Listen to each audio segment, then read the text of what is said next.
Nick Cave and the Bad Seeds, He Wants You. Brilliant. Yeah. So, Karl, off you go. Well, we're not going to do Freak of the Week here. Okay. Right? Because we've done quite a bit of that in the last 20 minutes. We've right? OD'd on freaks, you think? Yeah. Sure. We'll just shift it a little bit. Okay. And I don't, like I keep saying, don't want people to be thinking we're sort of taking the mick out of anyone. No. Right? Because we're not about that. I feel like I can do a little bit of it because I work with you, Steve. Yeah. Right? Sure. It gives me that right. It's like a care worker. Yeah, I understand. Well, it's like that thing of you can't be homophobic because I've got a couple of gay mates and stuff. Sure. I think sort of gives me that edge. Yeah. Right? So you're not freakophobic because you work with Steve? Yeah, that's right, yeah. So, yeah. Okay. Well, by that token, I should be able to sort of slag off, the mentally ill. Or at least mentally handicapped. Now, there's a term you don't hear very often.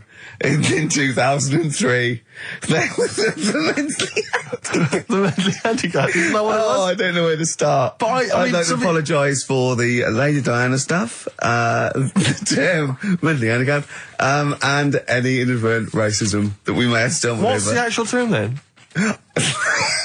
Is it retarded? Right, come on now. But yeah, that's all I was thinking with the Freak of the Week this week. That's what I'm saying about Freak of the Week. It's to get people thinking, right? Thinking how lucky they are that, they don't have to comb their face. What are you talking about? What do you mean? Freak of the Week is to let people know how lucky they are. Just, what about the little freak you're talking about? What are they thinking? They're going, oh, he's talking about me. I'm a little hairy lizard man on a stick. Pop in, give us a call. I thought, that's what I'd like to do on a TV programme. That's what I want to do. I want to go and, meet these people and say, right, let's just go shopping. Let's, we'll film what your normal day's like. Yeah. Let's pop out. Nip into Sainsbury's or whatever. Yeah. Buy a comb. Park right up close to it. You know what I mean? Yeah, yeah.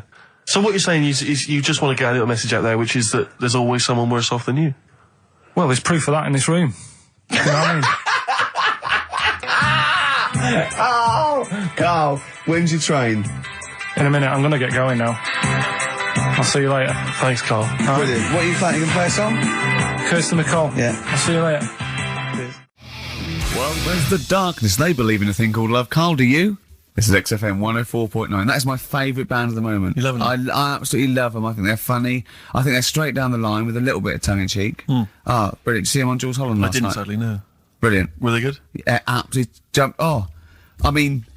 Jules didn't know what to do. Was he playing some Boogie Woogie? They wouldn't let him play Boogie Woogie over their song. That's why he stayed back. But I can't imagine it was very good then. He shook that. I'm surprised you say they were good. Jules wasn't thinking I thought, hold on, this is missing something. Yeah. This is missing someone from Squeeze vamping over them. Exactly. But they did well without him. Extraordinary. Yeah. Well, here we are then. We're back. XFM 104.9. Karl had to leave early last week, but you stay to the end this week, mate. Or yeah. Yeah? You don't need another holiday. Oh, he started already. I mean, Steve's made you look like a bit of a twat already, and it's only 1:05. But the only reason you don't go on holiday is because you have to spend money.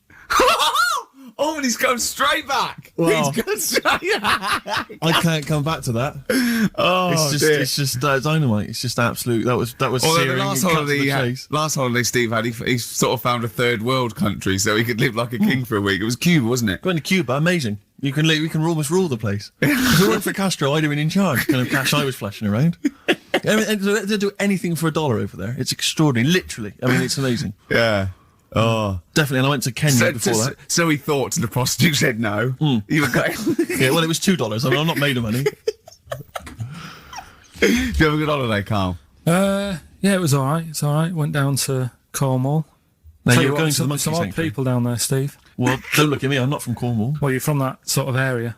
Well, not really, but never Genetically, he means. Right. They're weird. Well, you must have slotted right in. What are they weird? What do they look like? Just all sort of odd people. A lot of old people, but not just old, sort of messed up old. What do you mean messed up old? You can't just say that. There was a woman with a funny neck. Okay, in what way was it funny? Why did she have a funny neck? If you were writing an essay, you wouldn't say there was this woman with a funny neck. How would you describe it? she sort of had her head, like, pointed down all the time. Like, Don't do it, it's his radio. no, but just for you, I don't like that. Yeah. Talking about Yeah, okay, right. So, brilliant. I don't know. I was saying to Suzanne, what happened, you know. What do you think? Because Suzanne knows everything. That's the good thing about her being with you. You just ask her, what happened to her? And Suzanne goes, Karl, I don't know. Yeah. I haven't been here before. Suzanne, your girlfriend, or mummy as you call her. Oh, sparks are flying. Yeah. Flicking through, because there's always interesting stuff in there. There was something about swingers. Right. I was like, what's all that about? Yeah. And it had an interview with some people talking about, you know, how they sleep about a bit. Yeah.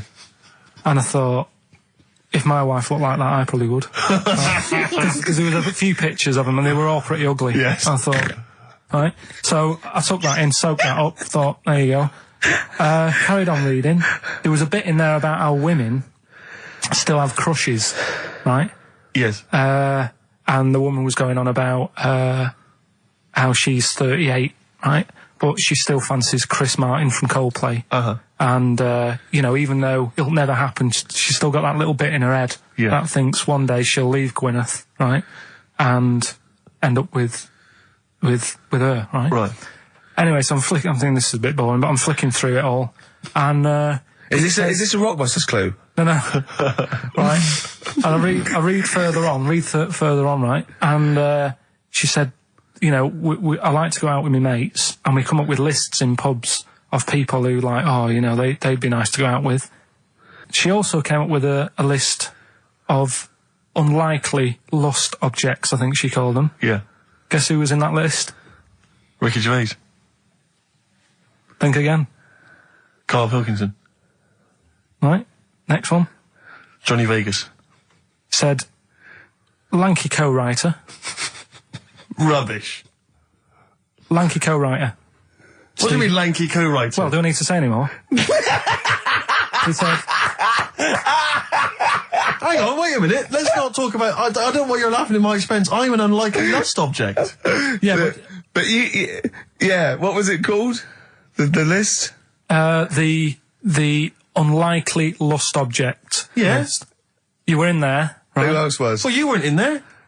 Richard Madeley, Fine. Yeah. It's a good-looking guy. Alistair Campbell. Brilliant. Another handsome dude.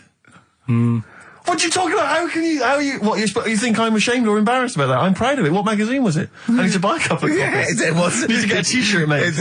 Yeah, and did she leave her number? Yeah. What magazine was it? I was just out of interest. I think it's called Red. Yeah, sure. Yeah. But now you've dissed those people that are putting themselves in their swingers because you've said they're ugly. So now we know what magazine it is. People are going to look at that. People are going to look at that poor woman, and they're going to know you think she's a hog. No, but I think they even know. Was there a picture of the woman who'd know. drawn up the list of unlikely lust objects? Mm-hmm. What was she like? I wouldn't waste my time. Thanks, mate. I know you're on my side. The Thrills on XFM 104.9. I'm Ricky Gervais, with me Steve Merchant, object of unlikely lust object. Steve Merchant. I'd like to have that now, prefixing my name everywhere I'm written about. I know, yeah. Did he make the freak list? Whoa! Which is a different magazine, isn't it? And I'm joking, of course. Karl Pilkington, a man of sort of quiet dignity and and in a way, he's got his own sort of inner beauty, hasn't he, Karl? Not really. Don't you think? Well, I'll tell you why I don't think it is, because the woman that wrote the piece, saying that I was an unlikely lust object, has just emailed in. And Karl, you've offended her quite considerably. What did he say? Why? I wouldn't waste my time, is what you said. She's repeated that. Yeah. I wouldn't waste my time, the flaming cheek. Although it's a horrible picture, I am, of course, in real life, a vision of loveliness. I'm not 38, I'm 25. I don't think Stephen's that unlikely lust object. A sense of humour is important, and he's welcome to my phone number if he wants it. That sense of humour is important. That's a down, Is she a isn't it? swinger? Stop it! Don't have a go at the woman, I'm for goodness sake. messing about. She knows I'm messing about. Well, how are you messing about? I've told you this though. I've told you that anyone could be listening, haven't I? I've told you that before. Things you say, but we encourage him. We say, "What does she look like?" But it's meant to be rhetorical. That was a joke. That was Steve's joke. What does she look like? I.e., him joking, like, "Oh, I'll call her up because I'm on a list," and then you have to say that. I mean, that's what I mean. So chances are, if she likes Stephen, she hasn't seen him, she listens to the radio. So, the likelihood is that, she was listening to this show. Yeah. So, think. Will I drop the thing I was going to do about Lisa Riley? Well, she's not listening. Some people deserve it. She's still at lunch. What, from Tuesday? There's an all-you-can-eat place going out of business as we speak. Oh, bloody hell, she's back. You killed me. I gotta do Bambino. Please leave now. Please leave. So, no, but she knows we're only messing. This everyone knows you're only messing. We're all only messing. I hope we don't offend anyone of, any kind out there. We're only joking, aren't we, Carl? Yeah. Say something nice about her. What can you remember of the picture that you could say was good? Maybe she was wearing some nice clothes. Wasn't anything, to be honest. I'll have another look and have a look. I think she had a nice shirt, honestly. Well, there's the best band in Britain, in my opinion. Big words. The Darkness, Growing on Me, on XFM 104.9. I'm Ricky Gervais, with me, Steve Merchant and Karl Pilkington. Have you got the album? And already, they've had an argument. Yes. Well, I mean, I don't know whether we need to cheapen the show by discussing it, but I asked for a particular track. Karl is the producer, and he failed to get it for me. He's failed to bring it up from the record library. Completely failed in his mission. He needed to get 2 records, and he failed to get one of them. A 50% error rate there. Yeah, but like I said, I looked in the system, it told me what album it's on, I brought that album up. I'm busy. But, okay, so fine, you're absolutely fine then, that's no problem. Once again, that's a great excuse, Karl, brilliant.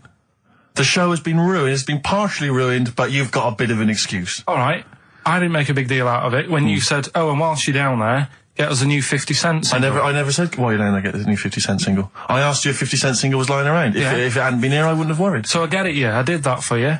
Right. And then I come up, you say, has it got swearing in it? Well, I don't know, it's 5-1, Steve. I haven't got time, I've been whizzing around. You're the producer, it's the brand new single. I'd have thought it had been lying around in the XFM office anyway. But I don't have time to sit around listening to music. Sure, well, yeah.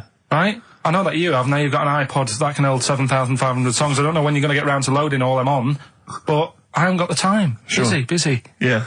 Fine, okay. No, that's a perfect excuse, Karl. Well done, mate. Right. I just hope that I never have to depend on you in a real emergency. I had a bit of bad luck as well. I wanted to play REM, and maybe the listener can help me here. Can you email in ricky.gervais@xfm.co.uk if you know what song I'm thinking of? It's an REM song. I think it's on the album of the last one before.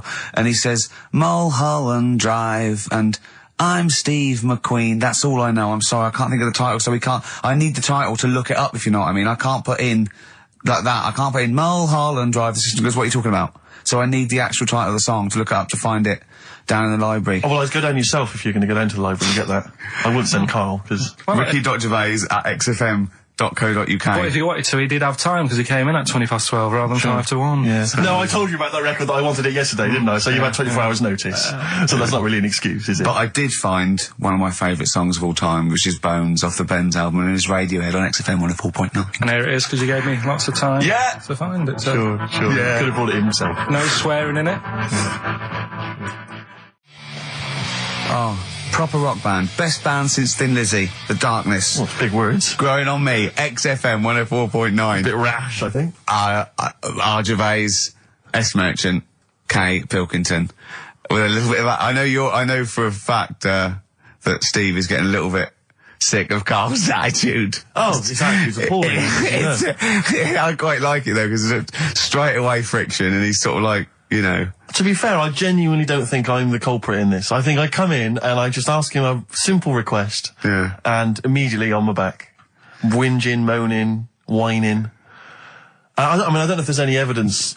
Well, it's funny you say that actually, because in a survey, it came up this week. It's quite extensive. Mancunians take more sick days than anyone else. Mancunians take more sick days than workers in any other city in Britain and Ireland, according to Manchester-based employment firm.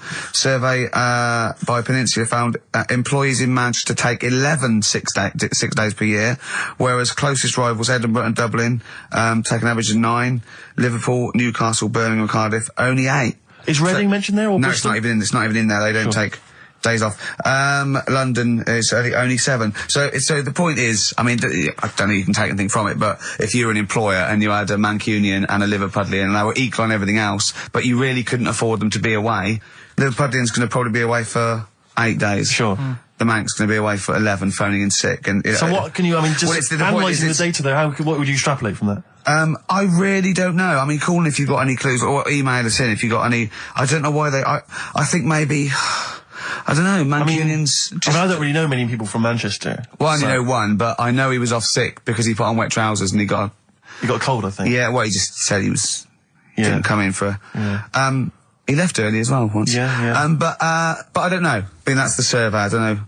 I mean, it's evidence because it's statistics, so there you go. It's guaranteed evidence that's proof. Any thoughts on that, Ricky.Gervais at xfm.co.uk? I mean, oddly enough, you're from Manchester, Karl. Yeah, I am, yeah. What are your thoughts on that? On what, sorry? No, on the survey. Wasn't really listening. Sure. Well, Mancunians take off more sick days. They call in sick. I mean, presumably spuriously. Yeah. I mean, because they've got the same body. They're biologically the same, so... they're obviously making up their life. Yeah, some of the days. Maybe just the 3 extra they're making up. Yeah, they're moaning. Probably because we work a lot harder than the others, so we're tired, so you're sick, so you need time off. Probably. Seems unlikely. I mean, the Scousers, to be honest, take them on, let them work in your office. But you know how many computers are going to go missing? Right, that... So offensive. Is offensive. Right. This is a survey that proved you just made that up. You just carried on the myth that Liverpudlians thieve. Now that's not true. That is not true. Well, it's not. Well, some of them do. There's been no survey that you're more likely to thieve if you're from Liverpool than if you're in Manchester. So that hasn't been proven yet. So all I've got is the evidence from a survey of, I think, 3,500 people. It's proof that Mancunians take off more sick days. XFM 104.9. This is April Come She Will by Simon and Garfunkel. Simon and Garfunkel, April Come She Will. A lovely love song there. The X-List was all about sort of like sexy songs because of death of Barry White, of course. And Karl and Steve having a little argument. Steve said, well, there are such thing as sexy songs, of course. Karl said, I can't understand it. How can something be sexy? How can you woo one with a song? Steve went, well, you don't woo one with it, you just put it on the background. Karl said, stick the telly on. Stick the telly on. I love that. Jane's Addiction, Just Because on XFM 104.9, broadcasting from London, where people prefer to only be off sick when they actually are ill. Sure. I don't think I've ever taken a day off sick. Except when I had that terrible tonsillitis. Is that when you went home, stayed with your mum and dad? Yeah. Why is that a problem? It's back to health. No, I'm not saying it's a problem. Back to health. Yeah, I've got a loving family. So sue me. What do you make of that? I love it! The antagonism and piss-taking is just like, oh God, 3 blokes in a pub. There's people listening. I can't go. Are there? Karl, what do you make of London? Because you often say you'd much rather be up north. Well, he wouldn't, or he'd go. Well, this is what he constantly says. You've chosen to live here. You've lived here for years. You've got a flat here. No. I chose to come here because I was offered a job that was good money. Yeah. I wouldn't have come here if there was no job. So you prefer to be somewhere where there's a good job, so you've chosen to live here. I don't like being here, though.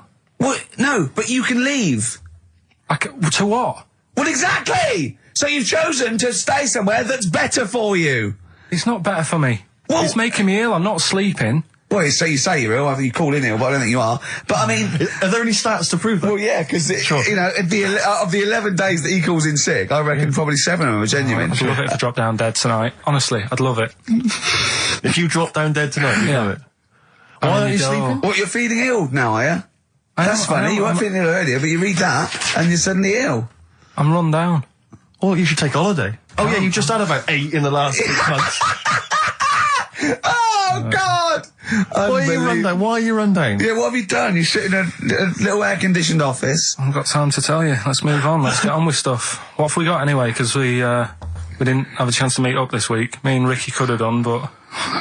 You said you were busy, Steve, Yeah, so I was. that's probably why you don't get run down, but finishing work at about 4 o'clock. No, so I could have had the meeting, but we gave you a time and you suddenly decided with very little notice that you couldn't make it. So Make it meetings and that. Oh.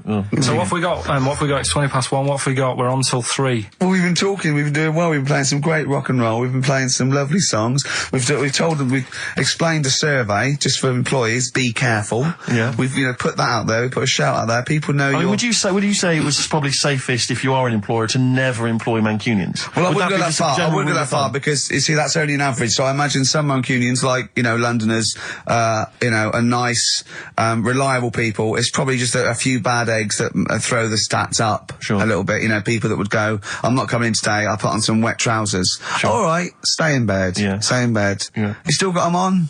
Yeah. Well, pop them off. Yeah. Put them on the radiator and go to bed with a little duvet. That'd be the best thing to do.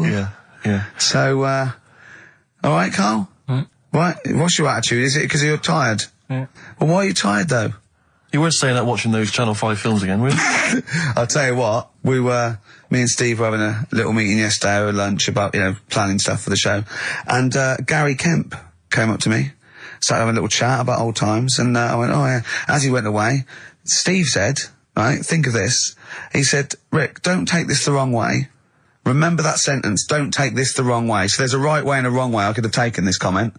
He nodded to sort of Gary Kemp and went, he's aged better than you. I went, well, how could I take that the wrong way? Yeah, it's not offensive. No. Well, the point is this. He didn't know me 20 years ago, so he's actually saying, Rick, don't take this the wrong way. He looks better than you do. Yeah, well, he does. But why say that, Karl? What? Did you really say that? Yeah, although, can I just backtracking for a second? I love the fact you said you bumped into Gary Kemp and you reminisced about old times. What old times did you share with Gary Kemp? Well, no, he came up and said, did we drop the pops together? I went, no, I did Razzmatazz. I said, oh, we did Razzmatazz. I think he was thinking, had he ever met me before? But he hadn't, because we hadn't. That's what I meant. Yeah. And, but if you had to make an objective analysis...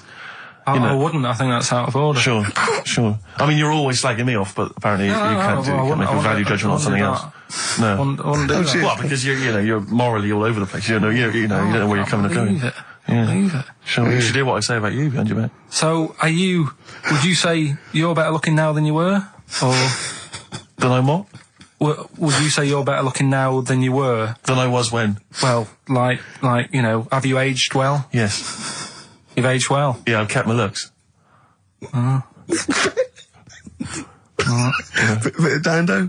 Bit Evan Dando, this would be lovely, yeah. 2-pack. I'll tell you what, we should get rolling.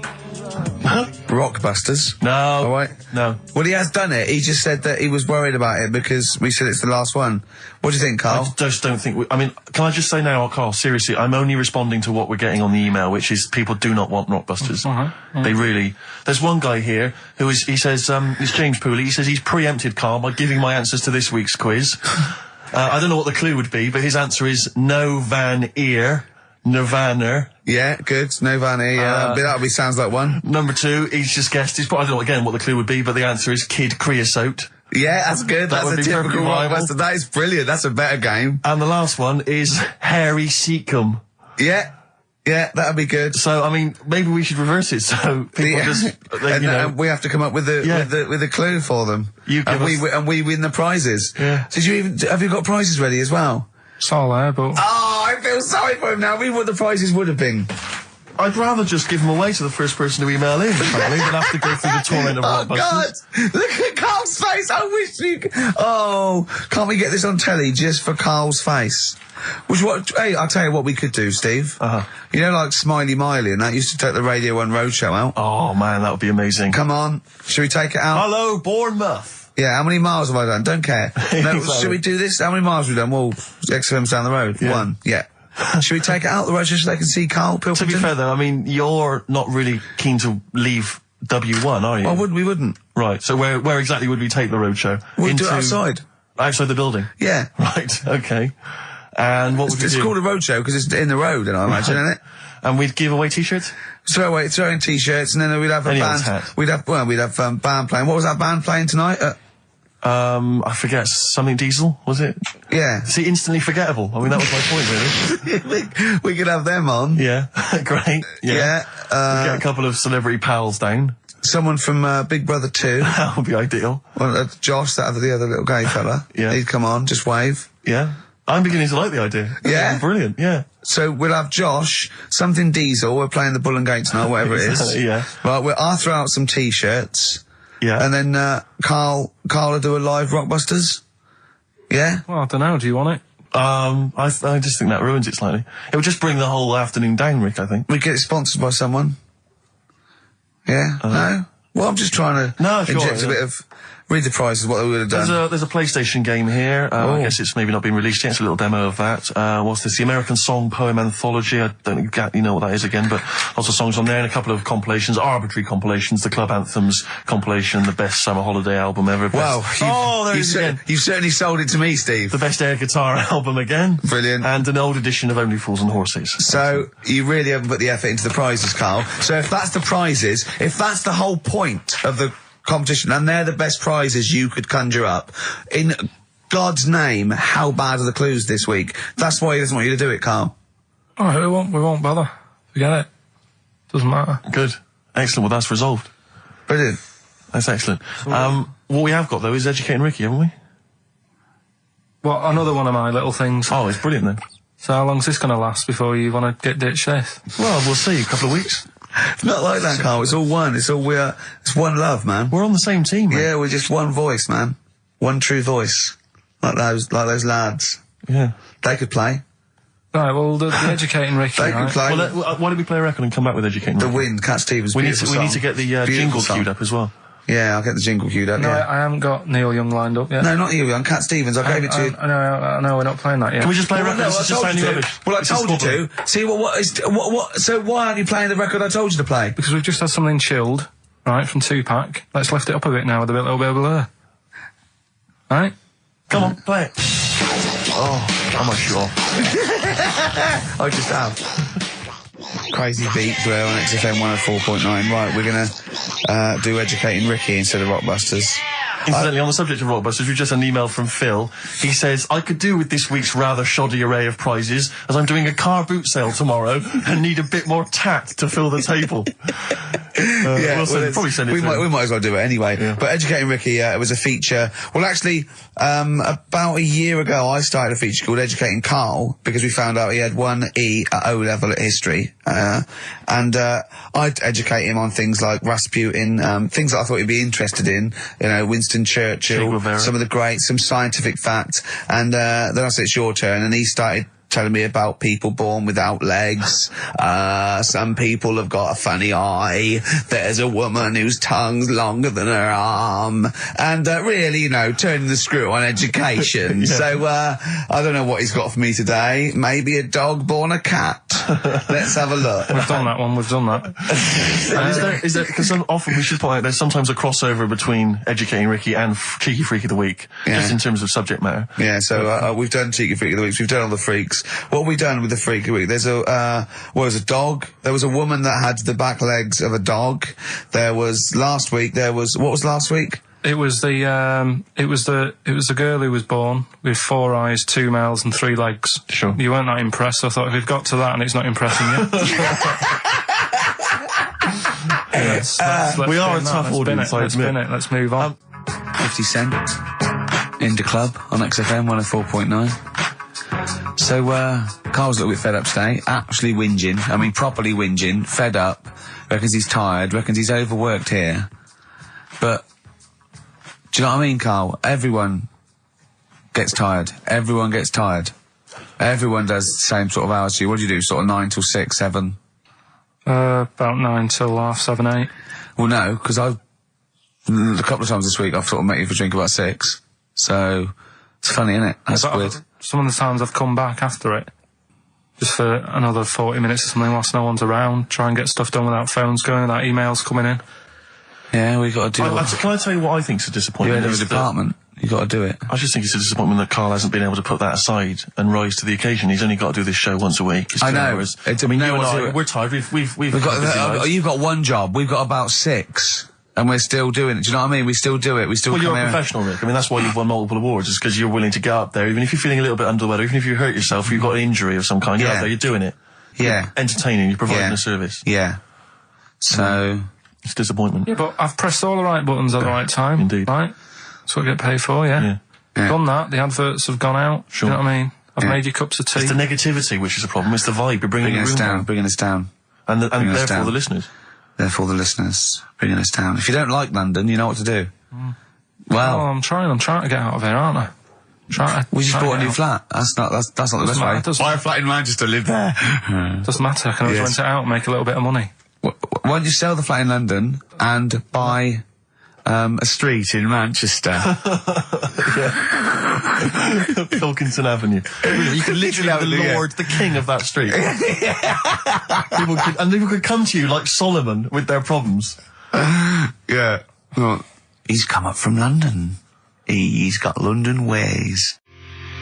Okay, let's have a great show, everyone. Oh, yeah, good luck. Good luck. Good luck Right, that was Jane's Addiction, Just Because, on XFM 104.9. Right, everybody up, let's give them a great show, yeah? 2 hours of, like, fun chat. Let's keep it, let's keep it cutting edge. Let's not be too, I mean, that's what the listeners of XFM would, oh, no, it isn't, is it? No, because, hold on, wait a minute, because we came in yesterday and did this little skit, didn't we, where we bleeped it out. A little scared. She was quite noisy, quite controversial. Karl called me last night, and we're not allowed to play it out. Oh, but we've been censored?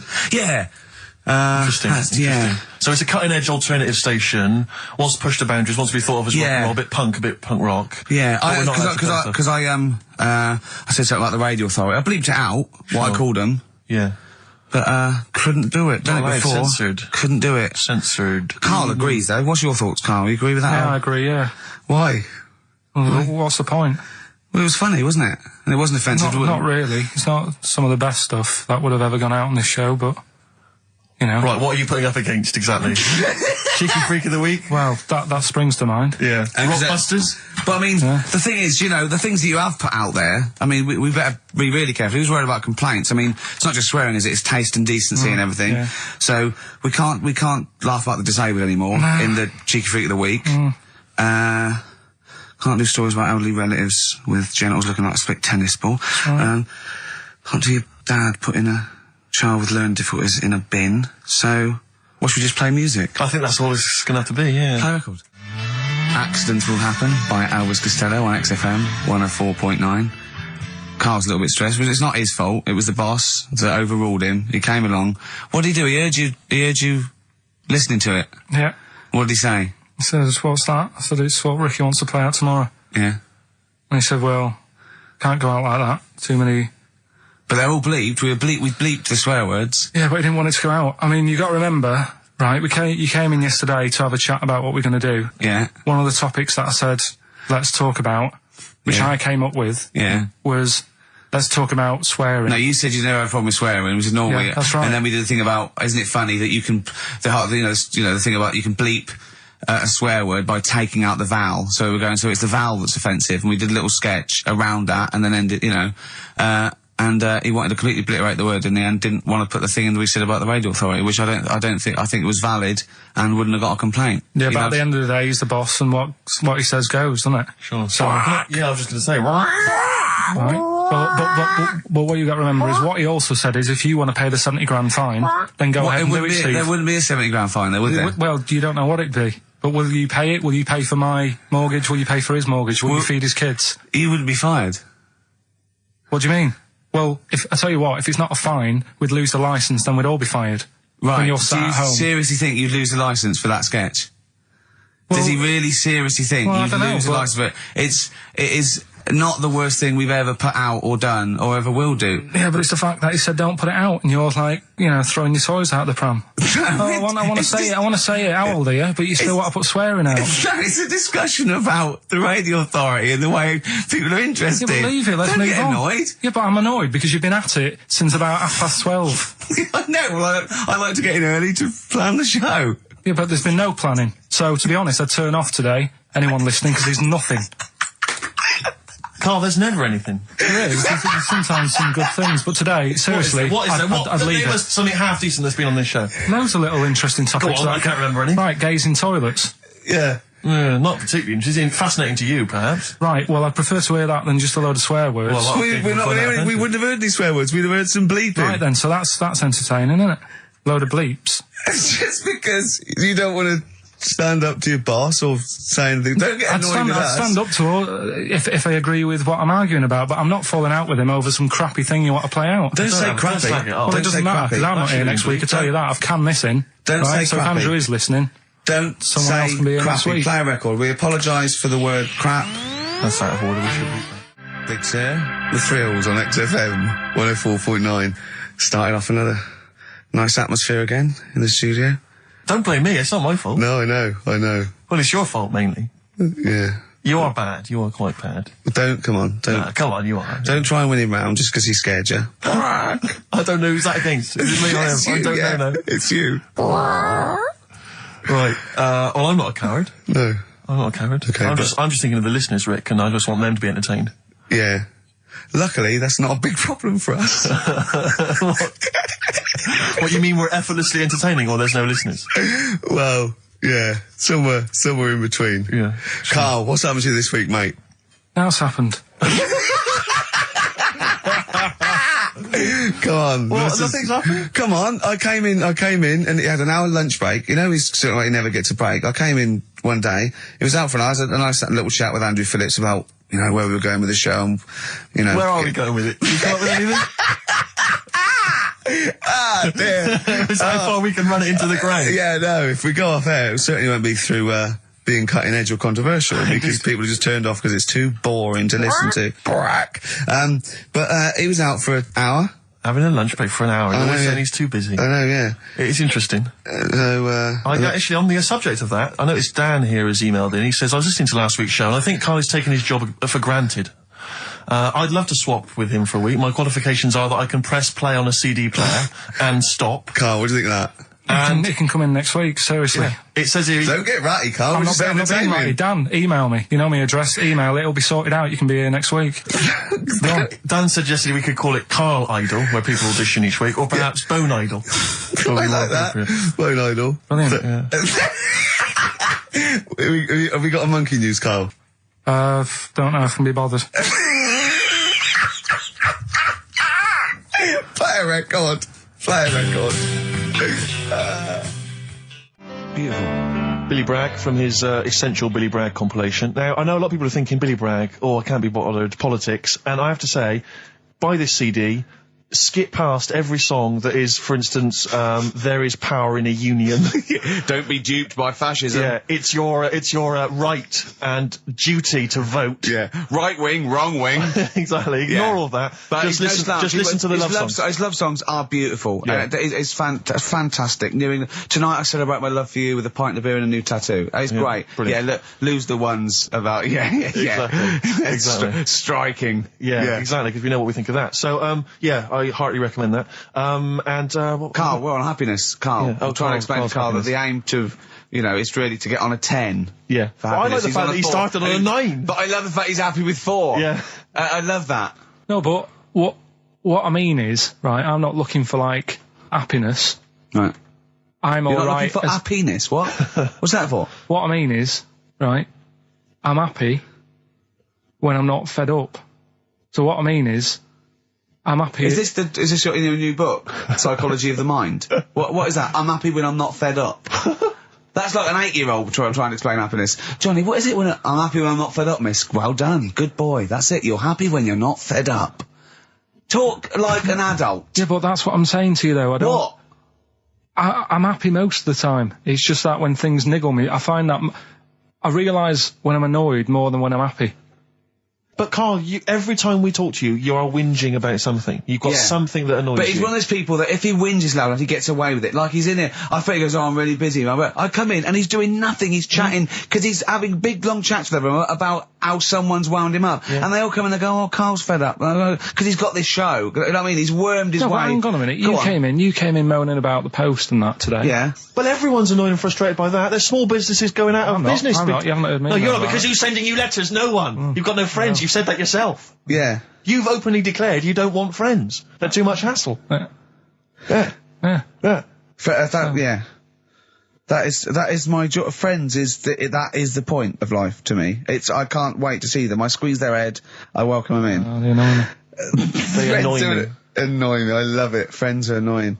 He's even scared of doing something with a friend or getting a gift because he goes after buying one back now. Yeah. It's sort of like life's a bit of a chore for Karl, isn't it? Well, anyway, all right. Let's leave that aside. Obviously, you're never going to be entirely happy, although apparently you are already on the brink of happiness. All you No, had to I told say you was that, your right. hair looked nice. That's all you had to say. Yeah, it looks good. Yeah, and that's it. End of story. What's the point in that?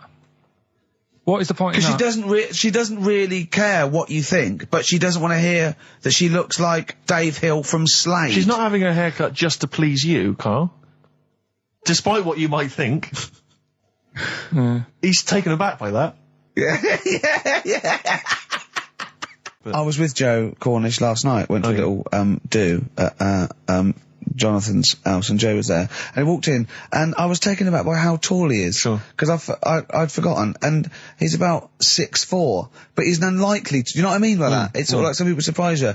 And he was going, I don't consider 6'4", big. I said, well, it is pretty big. I said, but I know what you mean. I walk around with Steve Merchant. Yeah. And he went, how tall's Steve? And I was 6'7". Yep. And Joe went, oh, that's nearly a disability, isn't it? Do you know, he's absolutely right as far as I'm concerned. No, do you know, I've genuinely, since school, I used to go to school with a little disabled fella. Lovely guy. No, I swear to God, lovely guy. And I remember he came in when we got in the sixth form, and he'd basically got, I don't know what the ins and outs of it were, but as far as I could tell, he'd got a car for free. A specially converted car. Yeah. You know, because he was disabled. And he was driving Same as Karl. Me. I need this, I need that. But it seemed to me that I was thinking, well, why can I not get something similar? Because there are some cars I can't fit in. Because I'm too tall. I genuinely cannot drive the smaller cars, the cheaper cars. I'm obliged to buy a more expensive, larger car. Because I can't fit in the toilet. Yeah, that's like saying you've got to pay more for your shoes because there's more leather, which is true. Which is absolutely true. It's a nightmare getting shoes. But fat people have to pay more. Do you know what? It's a nightmare getting chairs, comfy chairs that I can sit in the home. I sit in a chair for very long and my back's killing me. Now, how is that not a disability? But no, you don't see people like me whinging. But I think tall people, I've read an article that taller people on average, get higher wages through an advantage, or just because they're taken more seriously than little dumpy fellas. Sure. Do you know what I mean? But I don't think I genuinely don't think there are many benefits of being really tall. People seem to assume there are, but beyond the fact that I can reach things down from a high shelf, I know. I don't think there's any real perks. I've seen you hit your head a few times. That's a disability. I know, I have seen you hit your head a few times, and I think, oh God, that must have hurt. Obviously I'll make sure okay and then laugh. Of course. But I know it must be annoying. Thanks, mate. No, but I mean, there's a pub, there's one pub in Soho that he has to go down backwards. Yeah. He has to leave that, it looks like a limbo dancer. Yeah, they've almost got to lower me in on ropes. I always find it amusing. But like, for instance, on a plane, on an aeroplane, I can't get some of the seats, I can't fit in some of the seats. Not in any way, not the way that I could. Because what are you talking? How is that not a disability? There's some seats that people can't afford because they're poor. It's not a disability. That's irrelevant. Don't go on a plane then, because you're poor. But if you can't afford to go on a plane, you can't afford to go on a plane. You should have studied hard at school. But what annoys me about that is there's a physical disability I was born with. There's a weight allowance, so I might not be allowed loads of bags on, but there might be a big fat pig in the queue who's allowed the same chocolate allowance as me. That's because they've been eating like a bloater. I couldn't stop myself from growing this tall. It wasn't a conscious decision. I didn't think, I'll tell you what, I won't smoke when I'm a teenager. Maybe I'll shoot up. I'll eat healthy. I'll probably add an extra 2 feet. It just kept going. You do eat too healthy. You eat way too many greens. But that's not why I grew to this height. It's a genetic thing, isn't it? Yeah, but if you'd have lived near some sort of pylon or something and just, as I say, smoked from an early age, you wouldn't have been that tall. Don't think when I was a gangly teenager having the piss taken out of me, I wasn't thinking I wish I'd been born near a pylon. Could you? Or Chernobyl. Could your mum or dad, could they have bandaged you like they did with little, didn't they do that with someone's feet? Well, yeah, concubine, yes. I didn't come out this tall, did I? No, but snip it in the butt. And how would they bandage him? They'd have to bandage him round the feet and round the top of the head. Yeah, I'd be walking around like a mummy. Yeah, or a bonsai boy. But people didn't really realise I was going to be this tall until I was 14 or 15. You know, you don't realise when you're an 8-year-old. How tall were you when you were about like a gangly, okay, so a typical gangly teenager, 15. How tall were you at 15? I don't know, 6'5" maybe? And I bet you were like a beanpole, weren't you? Well, of course. Yeah. And what sort of glasses did you have? Cool. Now, what did you have? I don't know, a monocle. No, I can't remember. Didn't you wear a bow tie once? Did I wore a bow tie? I thought I was trying to preempt the styles that might be coming around. I think I've been watching a lot of George Formby films. And I thought it can only be a matter of time before the bow tie comes in. I thought it might be quite kind of urbane and debonair. Yeah. So what was Robin Day at the height of his fame around this time? Yeah. Yeah, I wanted to go for that dandy look. I thought that's what the girls are going for. I know, the dandy. Oh dear. So I still want to see you with a pipe and trilby. Yeah. I just think you'd look great walking on the street. Yeah. But I genuinely, I really, it does frustrate me that I don't get any allowance. It doesn't count as a disability. Well, it does count. No, it doesn't. It's not a disability being 6'7". But how can you explain, for instance, travelling on a bus or a coach? There's some seats I can't sit in. The only disadvantage is, people look. I've seen people stare at you, but they stare at me because I've been on the telly. What's that a disability? People being recognised. Yes, but you could avoid that by not being on the telly. It's your choice. This is my point. It's your choice. Yeah, it's the same as the big fat people. It's their choice. It's a different sort of stare, isn't it? I've been there. Yeah. When the sort of stare that you get and the sort of stare. Well, obviously, sorry, Steve, but I'm gonna, follow up this inquiry. What do you mean, Carl? No, I'm just saying it's more of a stare of fear than, like with you, they go, oh, it's him. Yeah, go on. Whereas with you, it's more like, jeez. Do you know what frustrates me? I thought he did deserve having a Monday off. I've changed my tune. Yeah. Sometimes you don't realise this, listeners, but sometimes I'm an intermediary. I do step in when he's winding him up, because Karl gets to the point where he's going to explode. Yeah, and it's crazy. crazy. Okay, Jerv, and I step in, and this is the kind of response I get from Karl. This is the kind of back chat I get. Well, I tell you, he's a little user. I'll tell you what, because he's too scared of winding you up, because he knows that you'll just walk out of here and he won't get his Monday off. Absolutely. Play a record, you little oik. Weasel. You're a weasel. It's Lou Reed, with a little help from David Bowie there in the background. Satellite of Love on XFM 104.9. I'm Ricky Gervais, with me Stephen Merchant and Karl Pilkington. Now, Steve, you know how Karl won't do anything outside his jurisdiction. He moans about stuff. He's got one job. We're doing about 5 things in the week. Always plate spinning. We just turn up and he's always available. He moans about it. He goes, oh, lucky you caught me, right? He's chatting. He just He's one of those people that, whinges enough and people think he's overworked, so he got Mondays off, right? He's just a whinger. Yeah. I haven't got Mondays off though, have I? Yeah, well, anyway, 2 hours on a Saturday. This is what the phone message he left me Wednesday on my mobile, but I just is chatting about certain things that are going on at the moment. What he does need to know. Duncan, who he mentions, is my agent, and you understand a few of the things. But this is the sort of message I get from Karl, right? Whinger. Old messages. Alright, 12, Wednesday. Just getting loads of people calling me all the time about shit. Yesterday, DVD's signing for BBC London. I don't work there, but I've been dragged into that. I've got a woman on leaving a message from Talk TR going on about, do you want to go and see Pop Idol again? Right? They're just saying you and some listeners can go, so I'm sure you'll love that. I've got Jim Benner wanting you to introduce the tin buckets at the Astoria, so can you just let Duncan know that I'm doing his job whilst he's sat on his arse with his thumb firmly up his arse? Can you let him know that I'm running around like a here sorting shit out for you? Alright, see you later. Message left at 12. Do you know what I mean? I know, but that's the kind of phone message he's leaving. Do you remember who he was before you? But he's even annoyed that he gets a phone call. I remember he got a phone call for you to do a voiceover and didn't pass it on. You missed a voiceover. That was thousands of pounds. No, I did pass it on though. I told you. You said someone had phoned. Yeah, that's not good enough. But who's that? Well, she didn't say, and I didn't ask. But of course she said. She didn't say. Rubbish. So you didn't take the number down? Just when she went, oh, could you tell Steve to call me? And you went, yeah. Yeah, well, I just thought you'd know her already. I should have known. It was a woman, so I should have known. He's having a go, you see? Unbelievable. I don't know how it's come back on me. You're the one who was picking on it. Yeah, exactly. I'm saying. I'm defending. Why is he having a go at you? He never picks on Ricky because he knows you are his bread and butter. Seriously, do you know what I mean? The only reason he's got Mondays off is because you're still doing this show. Yeah. That's why he's scared of you. That's why he has a go at you on the phone, but he always picks on me because he knows, I'm a pushover, I'm a nice guy. He's scared of you. I don't know how it works. Is that true? Steve, I'm always sorting you out. I look after you.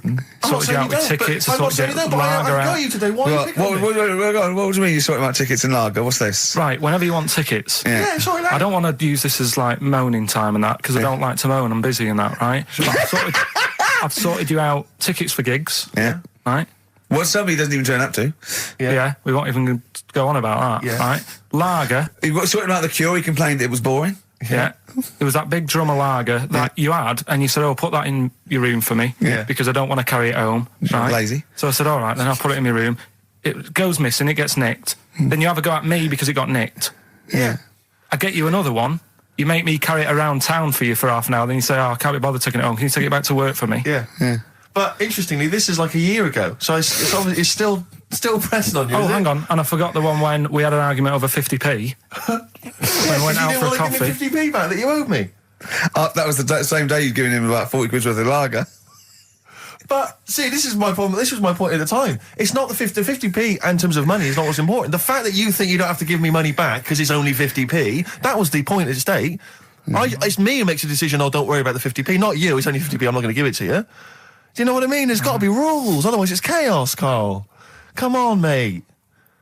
All right? I don't want to fall out about it. No, that's not all right. Should we kiss and make up? Do you want that? Do you want to do It's that? all right. Yeah. Well, should we play a little record and come back to this? Because I can't believe it started with you slagging him off, Rick, and I've ended up as the monster. I know. Bit of R.E.M. Yeah. I was walking away from the show last week. I was walking towards Berry Street. I like to look at the records and the record shops. And I was on my mobile phone, and I was chatting away to someone, and what can only be described as a prostitute. Go on. Stood on the street corner. Was she a woman that gives you sex for money? Yes. That is a prostitute. Yes, that's what I thought. Go on. And as I was walking by, she said, do you want to buy sex? Now, You sure it wasn't a market trader giving 6 plums or No, it was something? definitely... 6 for a quid? No, it was definitely Go a on. prostitute. Yeah. And what annoyed me about it, what I wanted to pick her up on something, was the fact that I was on my mobile phone. It's like, can you imagine? She was rude. Who would what, am I going to hang up? Sorry, Mum, can I call you back? You know you say you want me to meet more women. And you know you sent me that 30 quid exactly. for my birthday? Yeah. Sorry, Mr. Johnson, I'm really excited about the job. Can I call you back? I'm just going to negotiate with a whore. And it was just sort of, you could tell that she was clearly probably desperate for crack or a latest fix of smack. So she was literally the normal etiquette of prostitution, you know, that they hang around, they show some thigh. I've seen this in films. Will ya? Yeah, exactly. Yeah. Take you out for a meal, that sort of thing. That had sort of gone out of the window, and she was just there, desperate, running around the streets. Did she go out of a window? Because that's another thing they sometimes do, specialist ones. But I was shocked because I've never been propositioned before like that. Really? In London. That's weird, isn't it? Carl, thoughts? I think you'd be sort of approached a lot because they tend to sort of go for people who look like they haven't got much chance. Sure. And I'm not being mean. No. I've known you a long time. Sorry, I'll let you get back to it. In what way aren't you being mean? By saying that Steve knows is a little bit odd looking. I don't think. Well, no, he does. Do you know? Yeah, no, but it's not what he thinks of his looks. It's what he thinks of you talking about his looks on. No, but it's like how you were talking before about, you know, your eyes are bad. It's nature's little way of saying, look, nothing to see here, right? I don't get that. I don't know what you mean. But when you look in the mirror and that, they've gone, look, he hasn't got the looks. Let's make his eyes bad, right? Yeah. Nothing to see here. Yeah. That's what I'm saying. They're balancing it out, right? Yeah. And it's funny, right? Now we're on the topic. Sorry, Johnny Depp. No, listen, but my chest is gonna burst at this moment. Whenever we go into this conversation, I always think to myself, Carl, do you know what you look like? I am gonna burst. Seriously, can I be honest with you? You look like, you know, if you've got like a balloon, a hot air balloon, right? Just a little balloon, like a party balloon. Right. If you drew a little face on it, right, and inflated it about halfway, that's what you look like. Right. No, play a record. I don't want to get into this. It's too intense. Now you've got onto this. Let's just nip it in the bud now. I'll tell you something that I wasn't going to tell you because I think it was I don't want to hear it. I don't want to hear it. Right, it was on the tube. Right. Well, I wasn't. Someone told me they were on the tube. Right, and the tube pulled into a station. Right, and one of the women saw the poster that's out at the moment with you and Rick on it. Right. Yeah. So this woman apparently goes, "Oh look, there's Ricky. Ricky's on the radio." Right. And the other woman goes, "Oh yeah, don't you listen to it?" So she goes, "Oh, I didn't know it was on the radio." And she goes, "Oh." look at... Because he didn't make it sound this bad. She said, oh, look at that person he's with. So she goes, yeah. She said, that's Steve. She said, I was sort of aware that he looked odd because Karl mentions it on the radio. Yeah. So it wasn't as much of a blow to me, but I can see how it was a bit of a shock to you. Yeah. So that's weird, isn't it? Yeah. And that isn't me sort of telling this woman to say anything. That was all happened without anybody else sort of bringing it on. Yeah. Do you know what I mean? Yeah. So... Was it... Sorry, you seem to be relishing this. Was it because of the little balloon story that made you... I honestly, Steve, I wouldn't have told you, but if you're going to start, having a pop... Yeah. Do you know what I mean? I can't just sit here and take it and that. No. I mean... all mates. Yeah, it's just... Yeah.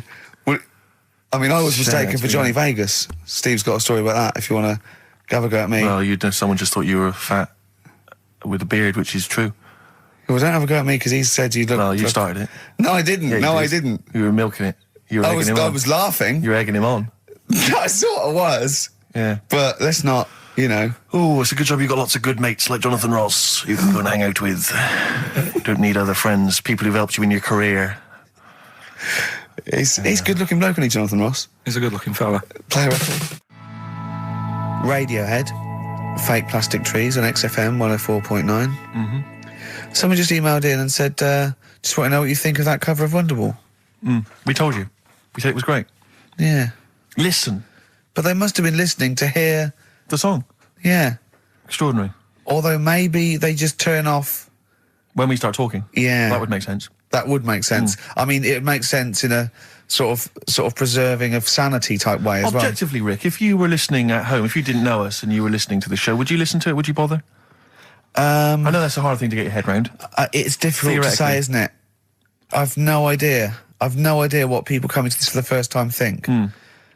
I love you like a brother, but I get sick of you. Yeah. I mean, I get sick of me. Yeah. Sometimes I wake up and It's weird you should say that, because someone's emailed in. Yeah. A recent survey's been done by Cheltenham and Gloucester. The most desirable neighbour in Britain. Number 1, Shane Ritchie. Johnny Wilkinson. Oh, right. It doesn't actually give me the full rundown, but David Beckham was in the list. Yeah. Shane Ritchie was indeed in the list. Yeah, he's flying at the moment. As was Ricky Gervais.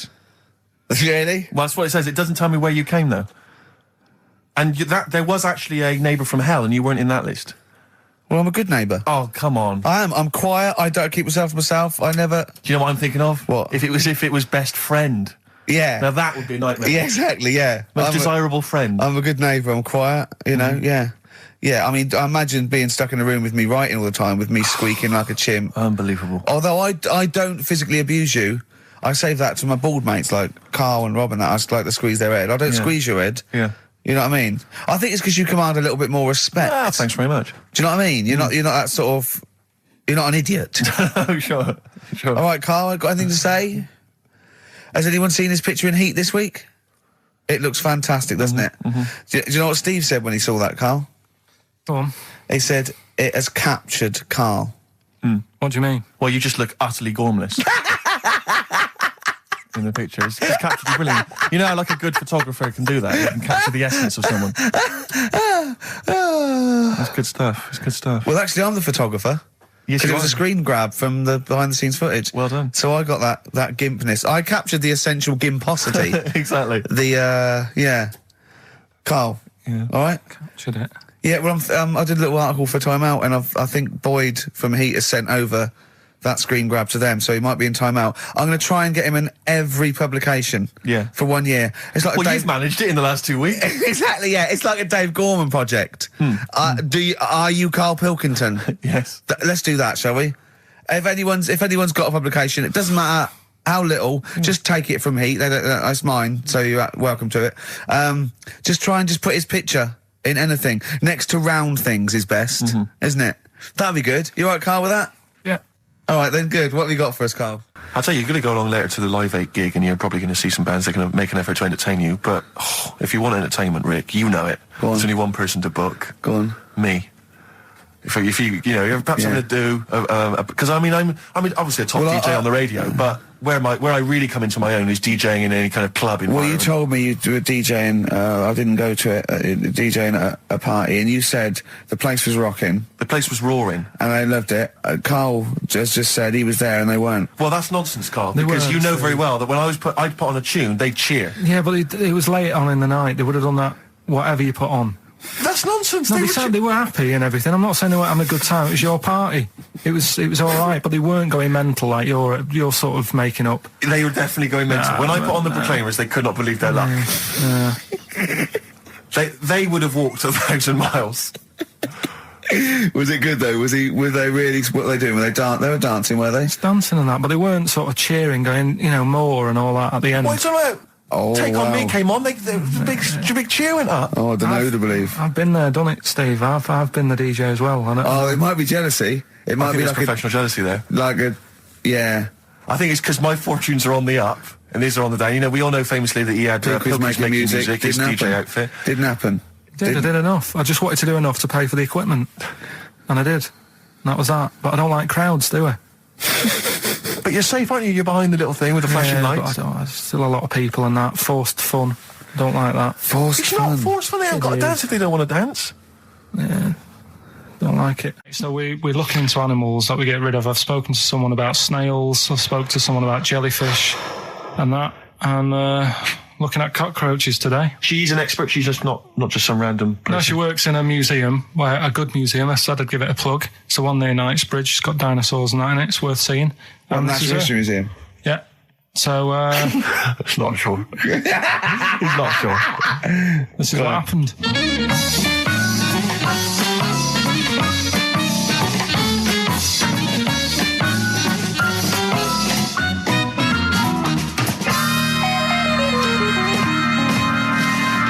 Now, what I'll do, I'll tell you as much as I know, and then you can fill me in if I'm right or wrong. And then at the end of it, we'll get to the bottom of whether we need them or not. Okay. All right. So first of all, the first thing that I found out is that they have 18 knees. That's not exactly possible. They're insects, so they have 6 legs.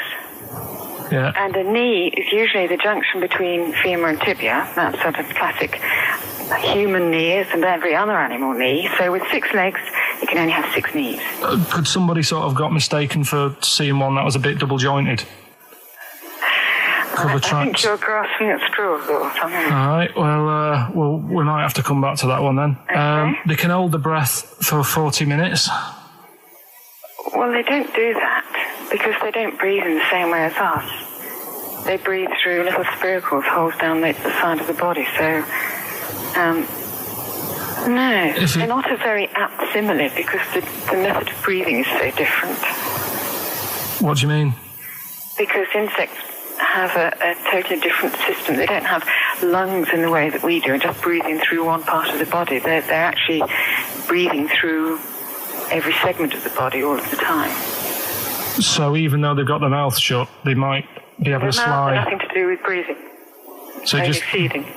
So you see, maybe that's where someone's gone wrong. Someone's got hold of one and sort of taped its mouth up or something and got bored after 40 minutes and said, well, we'll call it right. It's a pretty unkind thing to do to an insect, even to a cockroach. Yeah, but it's all... You can't do that. Yeah, but... No. Pretty unkind thing to do anything, even a cockroach. Something else I found out. Yeah. They can live for a week without an head. Well, that's true if they don't bleed to death in the process. But the weird thing is, when I told you that they had 18 knees, you seemed a bit sort of like, don't talk ridiculous. But then we're talking about an animal that can live without an head. So there's a little bit of truth in that one, yeah? Yes. Why, when it was invented, has it got that facility?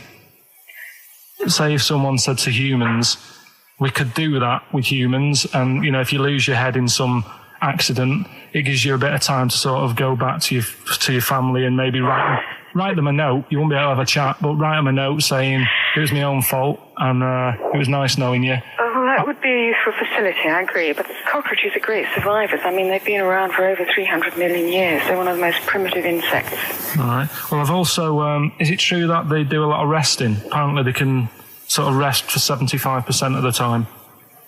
Rest? Yeah, they just sit about doing nothing. It's probably true of a vast proportion of the world's fauna. I mean, maybe the 25% that they are working, they're really giving it some, so it might make up. They're probably searching out food, and they can slow down considerably. You can chill insects in the fridge, and they'll become very, very quiet. You might think they're dead. Yeah, but I'm sure, if we were sat in a fridge, we'd go a bit quiet, wouldn't we? Well, you might not know much about it, of course. Yeah, but... Not quite reading the right sources. Well, I've been using the internet. I'm sure there are many useful sources that you could find there, but some of those seem to have been a little misleading to you. So you don't agree with a lot of what I've told you there? No. So cockroaches, can we get rid of them? No. So we're keeping them then? I would say so, yeah.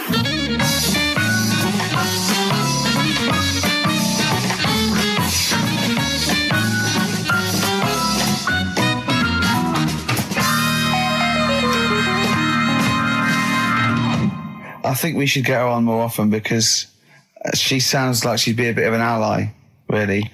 Because she knew immediately that you were talking nonsense. She even said, I think you should be more concerned about your sources, which I've been trying to tell you for a year. Right? The fact, I mean 18 knees, where did you get that from? It was on the internet. They can hold their breath for 40 minutes. I don't know what you read and take on. Mad world, don't it?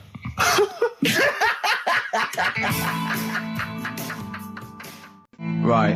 The Cure, obviously. Yeah. That song. Right, Carl's been taking phone calls for these clues. Right, and so everyone's been saying the same thing for the last one. He's been going, no, and I'm worried. I'm always worried. FD. I just overheard him on a call there going, what have I been saying? Oh, no, it's FP. Dickhead. Right, give me the clues out. It's a rollover. Right, tell people. We're really sorry to anyone who would have got that right. Okay, right, do the clues quickly. Tell them it'll be a rollover, so we have to do 3 new ones. Do you not write these down, Carl? I don't write the answers down in case Ricky looks over the thing and sees the answer. Why would I cheat? I'd rather you do something right with your life. Right, well, the clues were I've got 3 other jumpers like this one. Yeah. That was FT. Yeah. You got that. 4 tops. Yeah, that's all right. Good, well done. That bunch of people can't make up their minds if they want to sit in the sun or not. That was C. They were getting that. That was charlatans. Charlatan, right? A bunch of them charlatans, right? What What's Charlie? No, it's like, shall I go out? Shall we? Charlatans. They got it, right? Where I went wrong with this one, the Jamaican fella, he had to have some aspirin. Why? It's my fault, I'm not cutting, there's no point passing the buck or anything. I said FD. A lot of people were saying, Fred Durst, like, forehead hurts, which is a good one. Yeah, which would have been as good as any of yours. But I made an error, so we'll roll it over. No.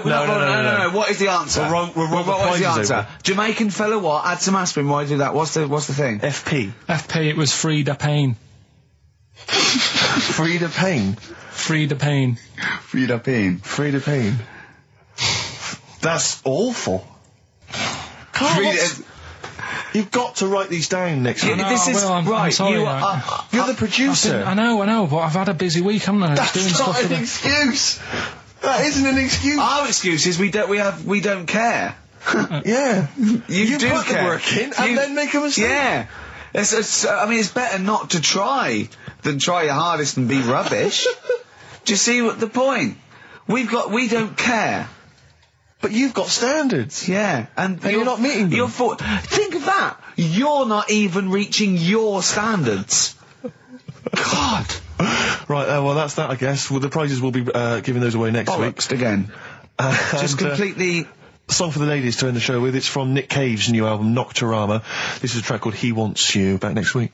Remember, Frida Payne. I had some exciting news this week, Carl. You'll be pleased to find out. I'm worried that you might get a little bit jealous because it's obviously going to impact on your world quite strongly. Because I know you think you'd like things to be quite samey. You like the status quo to be maintained.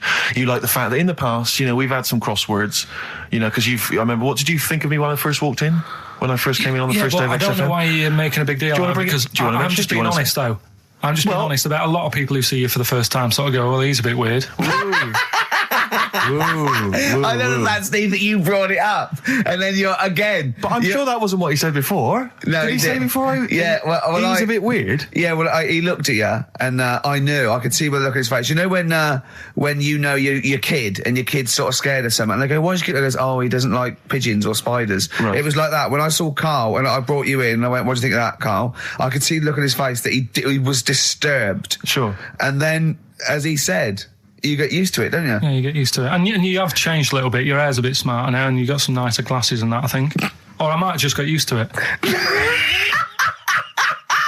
Whoa, don't bring it up, Steve. Don't look at me like that. So you say that you think some other people in the office thought the same? Do you know that for sure? Karl. Did you discuss it? Karl. Yeah, I think they do, yeah. Okay, leave it there then. But not just in the office, as you walk through the building.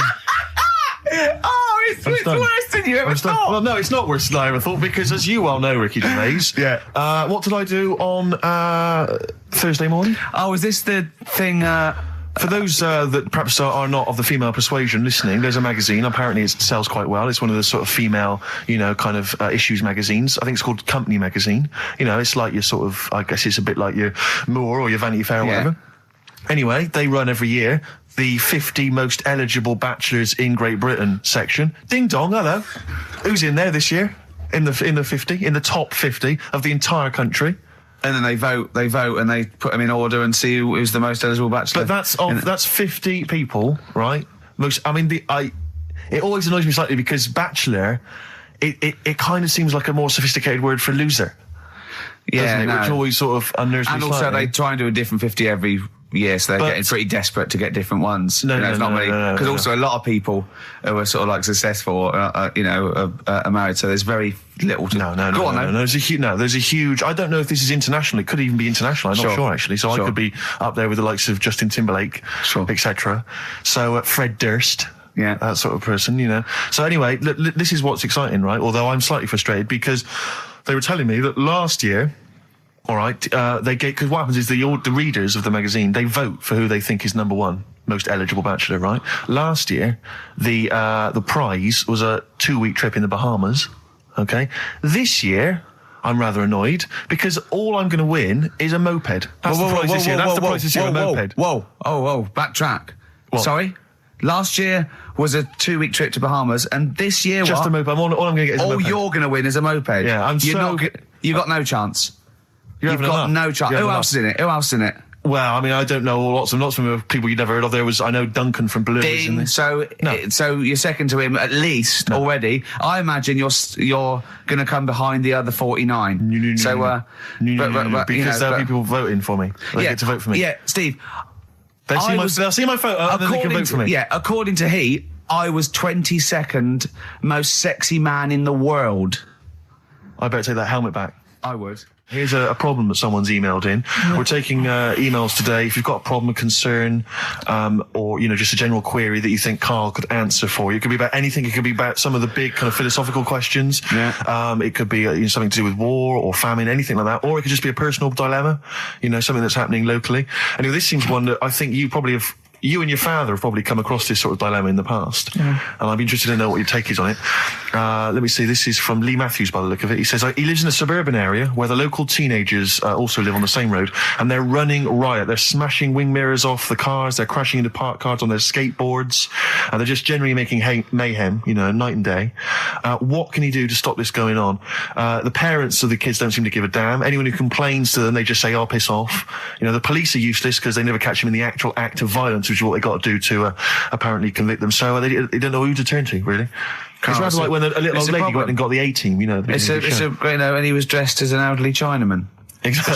She knew who he was. Colonel Decker didn't have a clue. Yeah. You see, it's weird because now it has got out of hand. Do you know what I mean? Like years ago when I was growing up on the estate, you had problems, but not like you have now. Do you know what I mean? Summers were nice as well, weren't they? Well, right. And police are getting shorter and younger. But you yourself kind of admitted in the past that you were something of a tearaway. You didn't do anything like these kids here. The thing is, I was scared that if I got caught doing it, my dad would go mad. Yes. And I remember smashing a car window by accident and legging it in the lounge.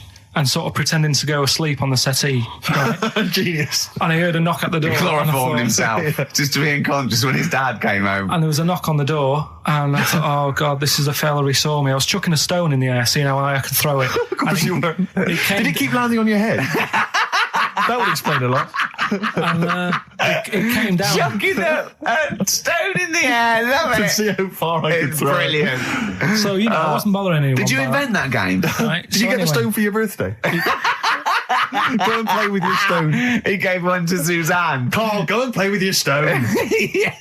The thing is, right, and it came down at a funny angle, and Of course it did. It ate the back of this car, and the back window is the most expensive because it has that heating thing in it. Yeah. In case you got a frosty window. Yeah. So I thought, oh God.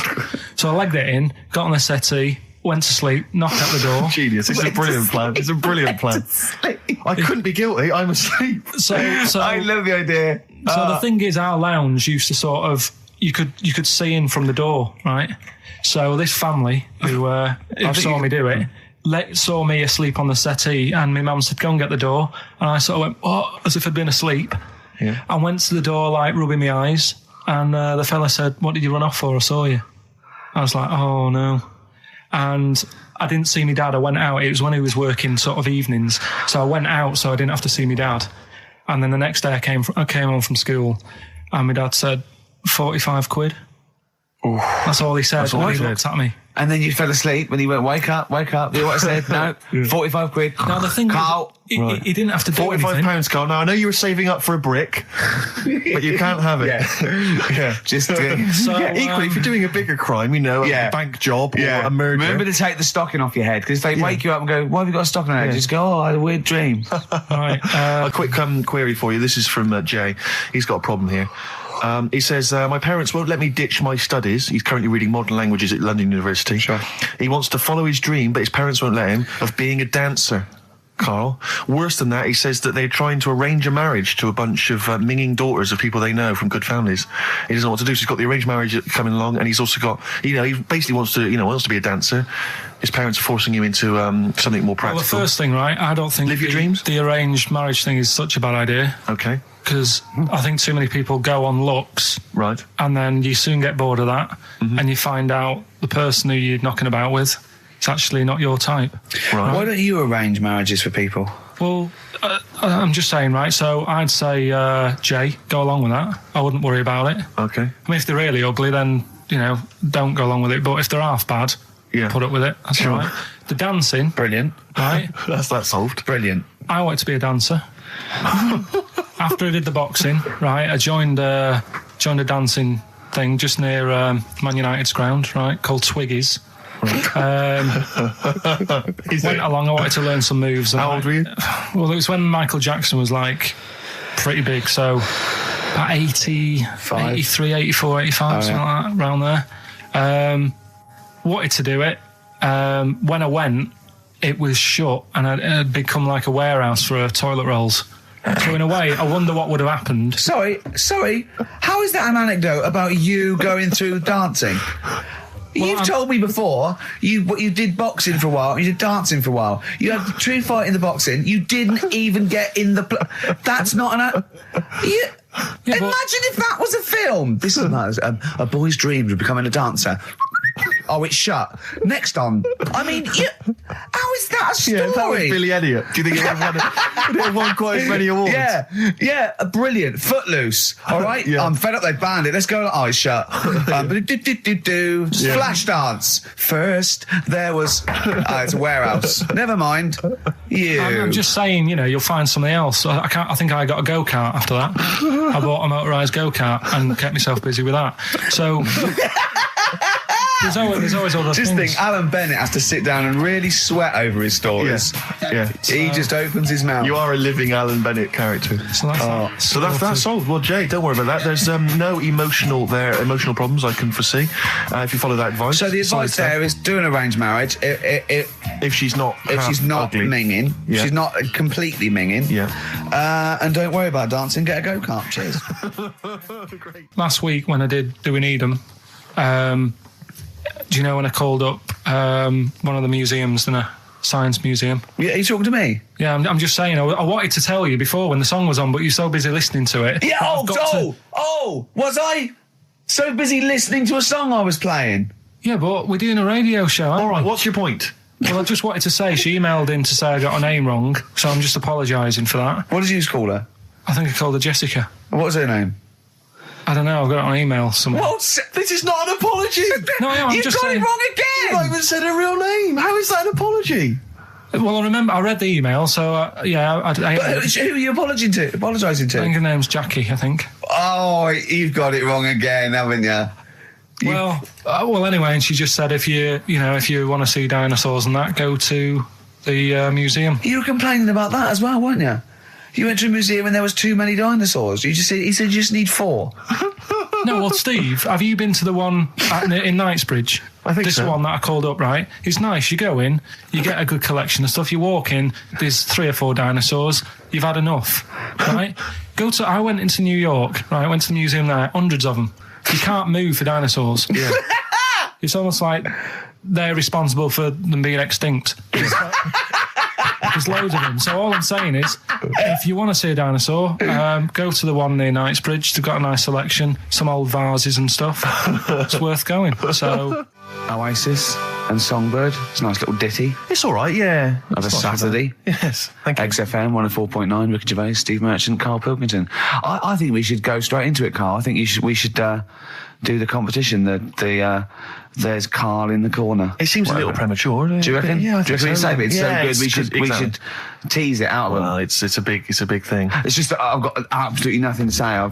Sure. I haven't really. Well, I mean, like often I know you all have spoken to Karl in the week. This week, for some reason, I've been speaking to him. Oh, right. I spoke briefly to him about Michael Jackson and the documentary. Yeah. Now, of course, I thought that was extraordinary. Amazing, I asked amazing Karl's piece of opinion. work. Yeah. And he didn't mention to me the fact that Michael Jackson likes to climb up in trees. No. He didn't mention anything about his bizarre relationship with children. He didn't mention anything about his obsessive billionaire spending sprees. Right. He didn't mention anything about the mannequins he has in his thing, or the fact that he drives around his sort of 7 hotel suites in Las Vegas in a little kind of old people's scooter.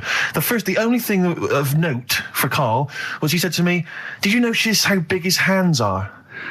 I'll tell you what, though, I did. What? Yeah, how you look at the man's got like a face that he's had reconstructed. Well, I can't seem to say that. It's libelous. Yeah, But, he hasn't. He's got he's an had two nose face. jobs.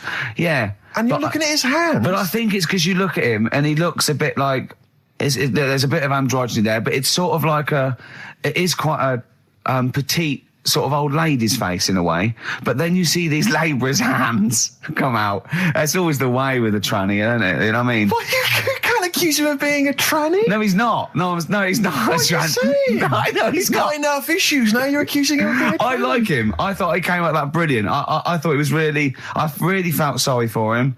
No, I think he cleared up a few things as far as I'm concerned. I thought it was a fascinating piece of work, but I did like the shopping spree. That was great. Extraordinary, because he's just got going such around bad just taste. pointing. I know it was bad taste, wasn't it? It was like one of those bizarre shops. Yeah. You know what I mean, there's anything sort of a gift shop, but they're trying to make it look like Ming. But and And it's sprayed gold. If he'd been living in a trailer park, he'd have been ordering, one of those porcelain dolls dressed like a Harley Davidson I know, bike yeah. rider, or an Elvis commemorative plate. It was the kind of billionaire equivalent of that. But the hands were a giveaway.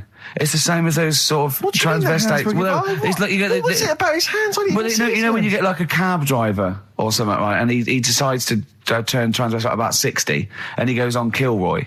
Do you know what I mean? It's that way. He got a twin set of pearls, and he goes, "I've never felt so comfortable." But his hands are still big. He's got a little wig, and he's got the lipstick on, and he's with his teenage kids who are going, "Kill me." Do you think he's been having surgery on his hands to make them larger? Bigger, yeah. Is that why he was wearing that glove through most of the Exactly, the 'cause 80s, but I think he wants to be a goalkeeper. Right. And they said, "Well, you can't, Michael. You got a big hands." It would help him climb the trees. Yeah, and he can play tennis now without a racket. Yeah. So what did you make of it, Karl? Were you intrigued? The Michael Jackson thing, it's, it was all right. But, that got a load of attention in the press. But the Trisha programme got nothing. Okay. Which, I know, was that?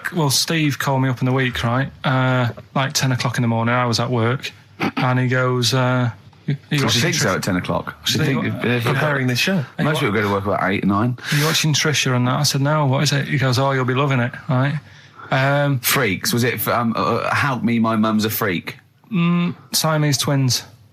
Right, so I couldn't watch it, but he said, it might be on again because they repeat stuff on ITV2. Right. So I had my dinner late, right, instead of having it at like 1 o'clock like I normally do. Yeah. I had it at like 2:30. Yeah. Sat in the office, put the telly on, ITV2. These Siamese twins. Did it blow your mind? It was amazing. You know, we talk about a lot of things on the show quite a lot. The Airy Kids crop up a lot. I was waiting. It's been 10 minutes and you haven't mentioned the Airy Kid. Right, and last week we were talking about Siamese twins, weren't we? So it was weird that this programme was on, but it was amazing. I mean, what I think you can't refer to them as Siamese twins. I think they're known as conjoined twins. Why? I think Siamese is maybe considered derogatory or as an old antiquated phrase. Yeah, I think it's because the first famous ones were actually from Siam. Right, but anyway. and that doesn't exist anymore. No, it's conjoined, Carl. Yeah. Get the phrase right. But you'd think that if that's happened to you, that wouldn't be that sort of offensive. The names that you must get called. Right. You think that's the least of your Siamese worries? twins, I'd say, well, that's, Now, were you stunned by where they were connected? Just live with it, we'd say. Because they were connected, of course, at the forehead. Oh. Sort of, which was quite extraordinary. Well, there was one set of Siamese twins. One had a job and the other one didn't. That's ludicrous. Yeah. The other one was unemployed. The other one had a job. She had to go to work. She had to get up at 6 o'clock on her day I'm off. supporting you, literally. Yeah. Then they get done off the social for sort of... Yeah, because the other one was signing on. That wasn't a question that Trisha asked. Annoyingly, because I know that much of the audience was thinking that. There was a few things that didn't crop up. What questions would you have asked of them? Because what things did you feel weren't mentioned? I'd love to just watch Karl watching amazing things. Exactly. Do you know what I mean? It's like early learning thing. Mouth slightly open. Yeah, some mouth slight open, saliva. dribble, looking round to see if anyone else has seen it. You know, I hate that. Like when a cat sees a bird land on the balcony. Exactly. It can't believe it's luck. I'd probably say, how do you buy her like a birthday present? A surprise gift, yeah. Because everything's ruined. Sure. Right? I'd probably ask... Yeah. Well, did you not think it was interesting that one of them had a boyfriend? Well, that was a bit weird, wasn't it? Uh-huh. But what was the other thing that I was thinking when I was watching it? I was thinking if one got into crime and that was sent to prison... Right. What would happen? How would you handle that? It's brilliant. It is brilliant. If a chimp could talk. And what was the other one? The other thing was, what did he talk about? Because it's not as if you can say, well, guess what I did today? Do you know what I mean? Yeah.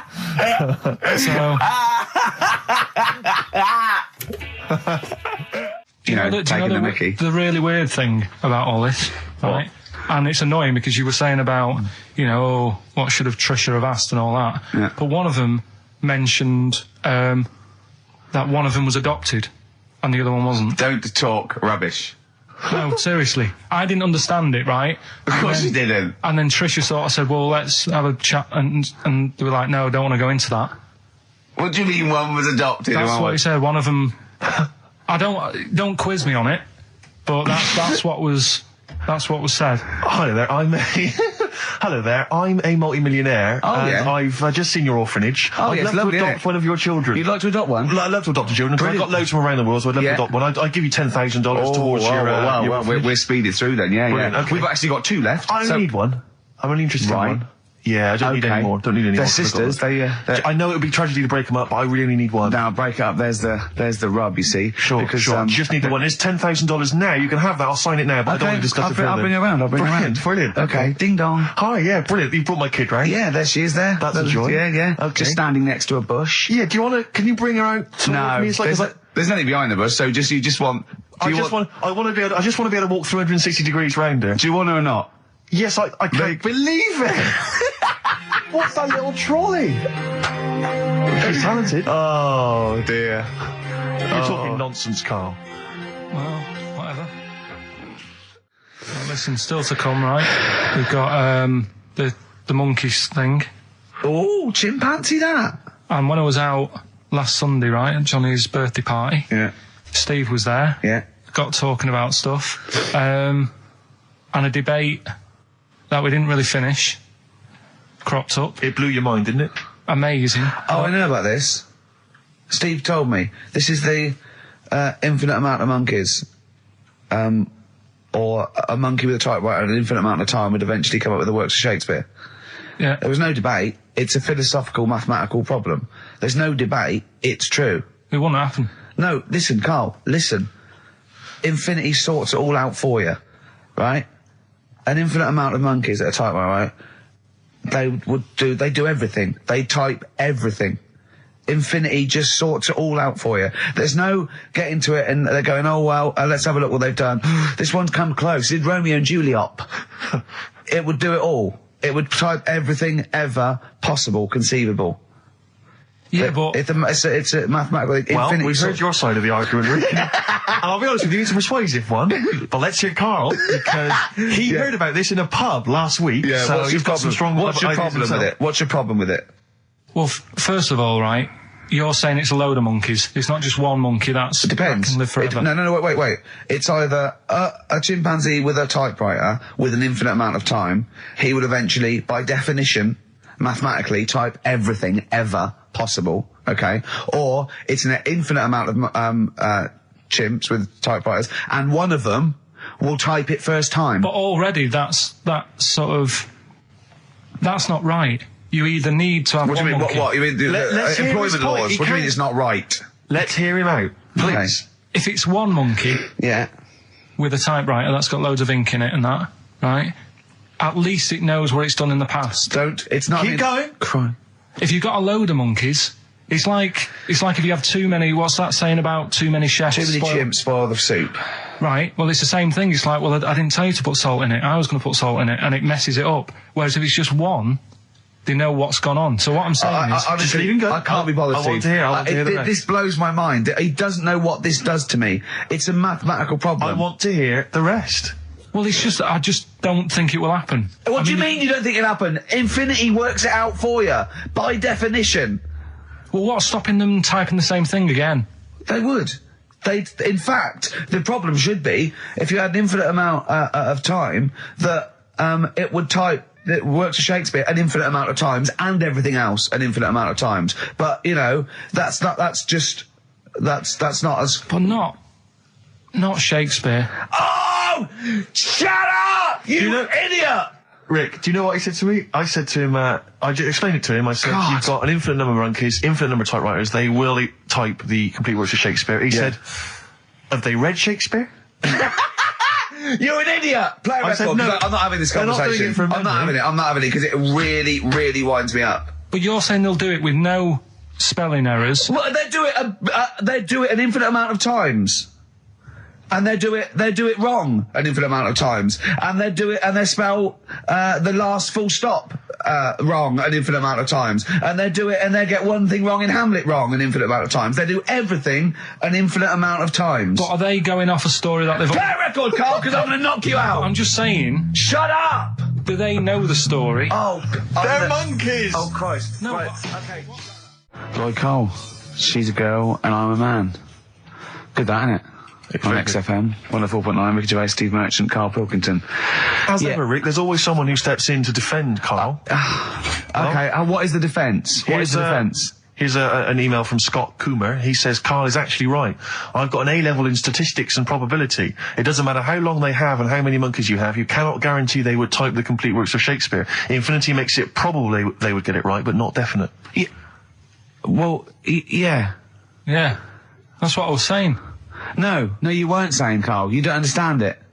Infinity sort of sorts it out. That if they do anything, they nearly do everything, won't they? No, I mean, they'll give it a good shot. No, that's not the point. But the I'd point be is surprised if they did one page right. Right, listen. It's not to do with consciousness. It's not to do with them aiming.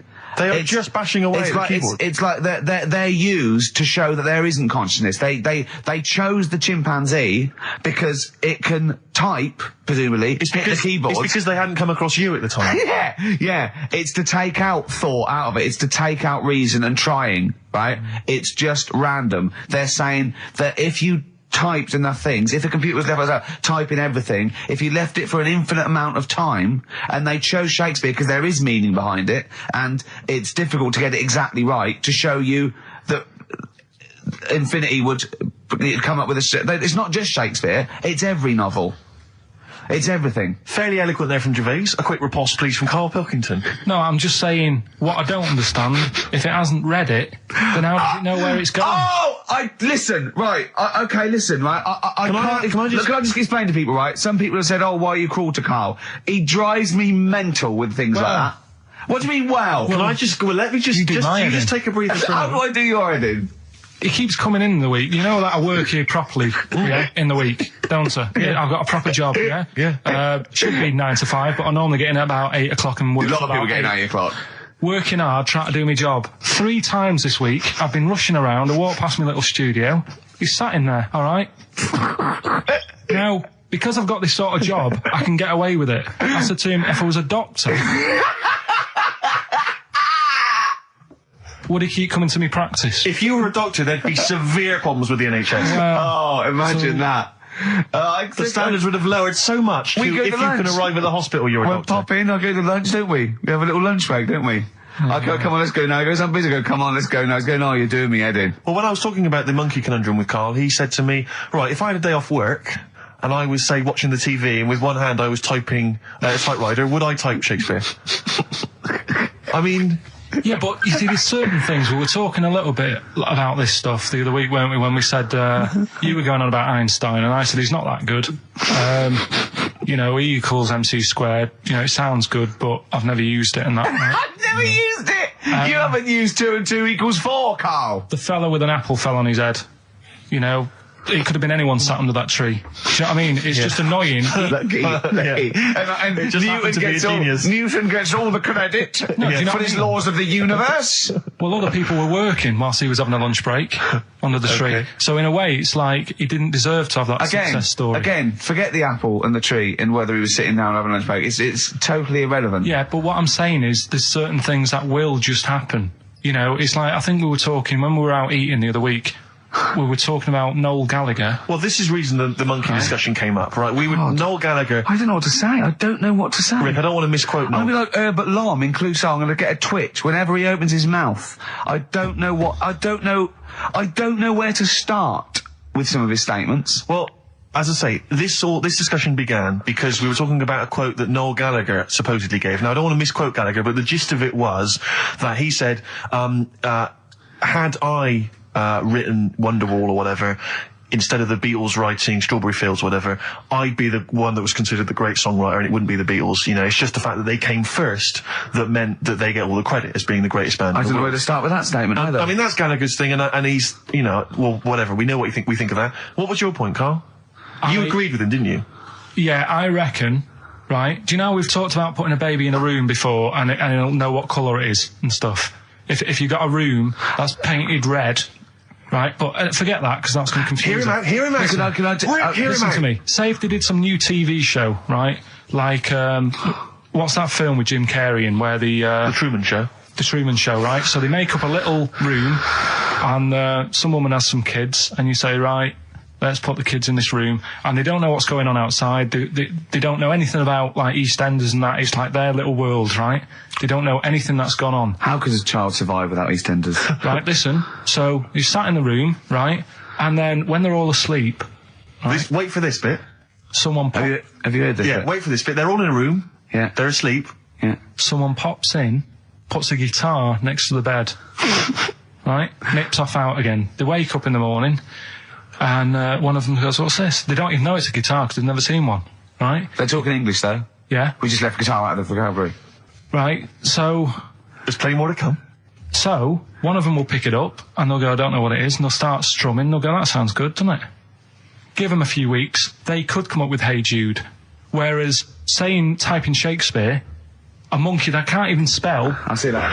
can't answer it. I might come with you, Rick, if that's all right. Because we've got to sort out that Christmas special as well. Yeah, no, sure. Alright, I'll see you later. I'm shooting off then as well. Cheers, Karl. Ooh, those boys can rock there. That's the Guns with All Their Roses and Sweet Child of Mine. On XFM 104.9. I enjoyed that. Yeah. That was good. It rocks. I hope the audience was playing it loud like us. Yeah. Ricky Gervais, Steve Merchant, Karl Pilkington. Well, look at him yawning. How rude is that? Karl, what's wrong with you, man? Have you been up late? a little bit. girlfriend was away, wasn't she, yesterday? Yeah, I always have a problem with that. I always have, because you don't go to bed, do you, early? Do you know what I mean? You sort of think, I just always find that thing that if, you know, you're used to living with someone, one of you will go, let's go to bed, then you'll go, all right. But when you're on your own, you go, you just forget to go to bed. I just stay up. Okay, stop eating now, Carl. You've ate all the food. That's just a plate. All right. Okay. Yeah. No, I stayed up and watched, there was a thing on about Dracula. Right. What, Dracula? And I found a flaw in it. Go on.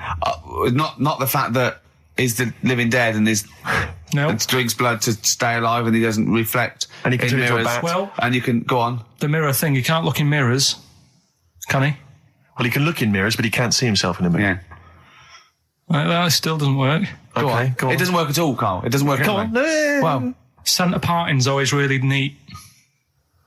His centre parting's always... how does he do it if he can't look in the mirror? Blood on the floor or something it was called. Rubbish. I love the flaw in the Dracula film is that his centre parting's too neat. How did he do it without a mirror? Oh. Was it a documentary about Dracula? No, Yeah, there was the real Dracula. The real Dracula. Yeah, the real Dracula. The It's true just a film. It had blood on the floor or something. It's called. Yeah. It's rubbish. We had a little lunch yesterday, didn't we? We did indeed. That was a nightmare. Yeah. I hate going out with you two. I was explaining to Carl, right? I like to excite Carl's imagination, right? And if it involves chimps or monkeys, all the better. Brains he likes, parts of the body, deformity. You know, I know where to, you know, what buttons to push.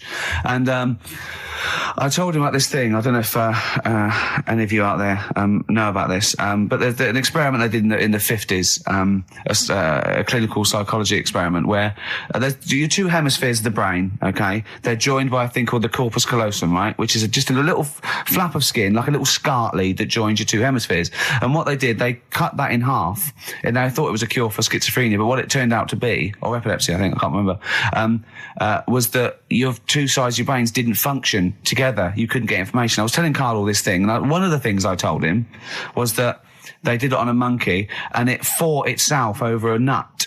Like its right arm was connected, you know, by its left lobe of the brain, and it was fighting over itself. And Karl went, instead of like thinking this is amazing experiment, he went, would it have been happy if you'd given it two nuts? Yeah, I know. Well, you started off by explaining it. I remember you mentioned, because I was watching the two of you as you were describing it to me, you said, of course, one side of the brain deals with symbolism. And as you said the word symbolism, I noticed Karl drift away from looking at you, pick up his mobile phone and start pressing buttons randomly. And I thought it was the word symbolism that got him. And I noticed it took you just a moment longer. And I think the first thing you said was, when did I lose you? Yeah, I knew I'd lost him. It's extraordinary. And he doesn't even try to disguise I said it. nomenclature at one point as well. Right, yeah. And I knew I was dicing with death there. Yeah. But, but I told you tried to look it up, didn't you, on the web? You didn't find anything about it, did you? The spelling of it's, what is it again? What's the word? Corpus callosum. Yeah, so I couldn't do it. No, there's no point. Don't bother. Give up. Don't bother. Give up. So if anyone knows any interesting facts about that, I don't expect yours hasn't been cut in half, has it, Karl? That would, again, might explain something. I'll tell you what we will be talking about later. I don't know if you're sort of aware of them, Steve. Go on. Bonobos. Oh, I don't know much about bonobos. I told him about he was looking for stuff. I said, put in bonobo. He was having no luck with chimp. And they're a form of chimpanzee, but they're even closer to us, evolutionarily speaking. They've got their social groups are more like ours. They're more intelligent, and he was loving it, weren't you? So is it human bonobo Karl? Is that how it works on the evolutionary ladder? Chimp Karl. Yeah. Talking about him. So we're talking about bonobos. You're excited about that? Yeah, That's coming up in monkey news? No, I think it's a bit of a monkey bonus. Something else we're giving away. The Shining. It's just more throwing away, isn't it? Once again, is it on video? Once again, it's on VHS. Just because you buy it out of your own money, Karl, stop being so mean. And I want to watch it tonight because it's one of those films that... So you're going to watch this video and then you're going to send it to someone as a prize? Yeah, it's one of them films that... Sorry, what, you just said yes to that without blinking? Oh, yeah. You don't think, like, Les Dennis doesn't have a quick go in the car on Family Fortune before he gives it away? It costs Jim Bowen $5.99. has a go at those his and her towel racks. It costs $5.99, Karl. Okay, this is Karl in the classic The Shining. And what's the question? Well, we might ask that afterwards. Okay, then.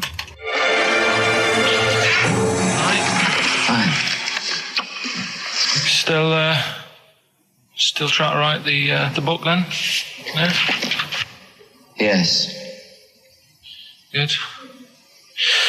Funny, someone told me the other day, weird thing about a typewriter, the top row of letters, the longest word you can write is typewriter. I'll just show you. That's weird, isn't it? It's just the typewriter being... You're not in the mood, are you? You're in one of those grouchy moods again, like you get into when you're writing. I'm not being grouchy. I just want to finish my work. Yeah, just being a bit funny, a bit offhand and that. Let me explain something to you. Go on. Whenever you come in here and interrupt me, you're breaking my concentration. You're distracting me. And it will then take me time to get back to where I was. Understand? Yeah, but I just was coming in to try and cheer you up. You know, if you... I mean, I'm full of ideas as well. You know, if you're having a problem coming up with stuff, got loads of ideas you could write about. The other day I read about this airy Chinese kid. What do you want me to do about it? No, it's just that it could make a good book. Do you know what I mean? Sort of following round. That's swell. Well, I'd buy it. You know. But if you don't want to know, we'll have to... Don't bother doing it, but... Do you know what I mean? It's just airy Chinese kid. It's weird because they're not normally that airy over there. Yeah, this kid caked in it. But if you don't care... I wouldn't touch one hair on his goddamn little head.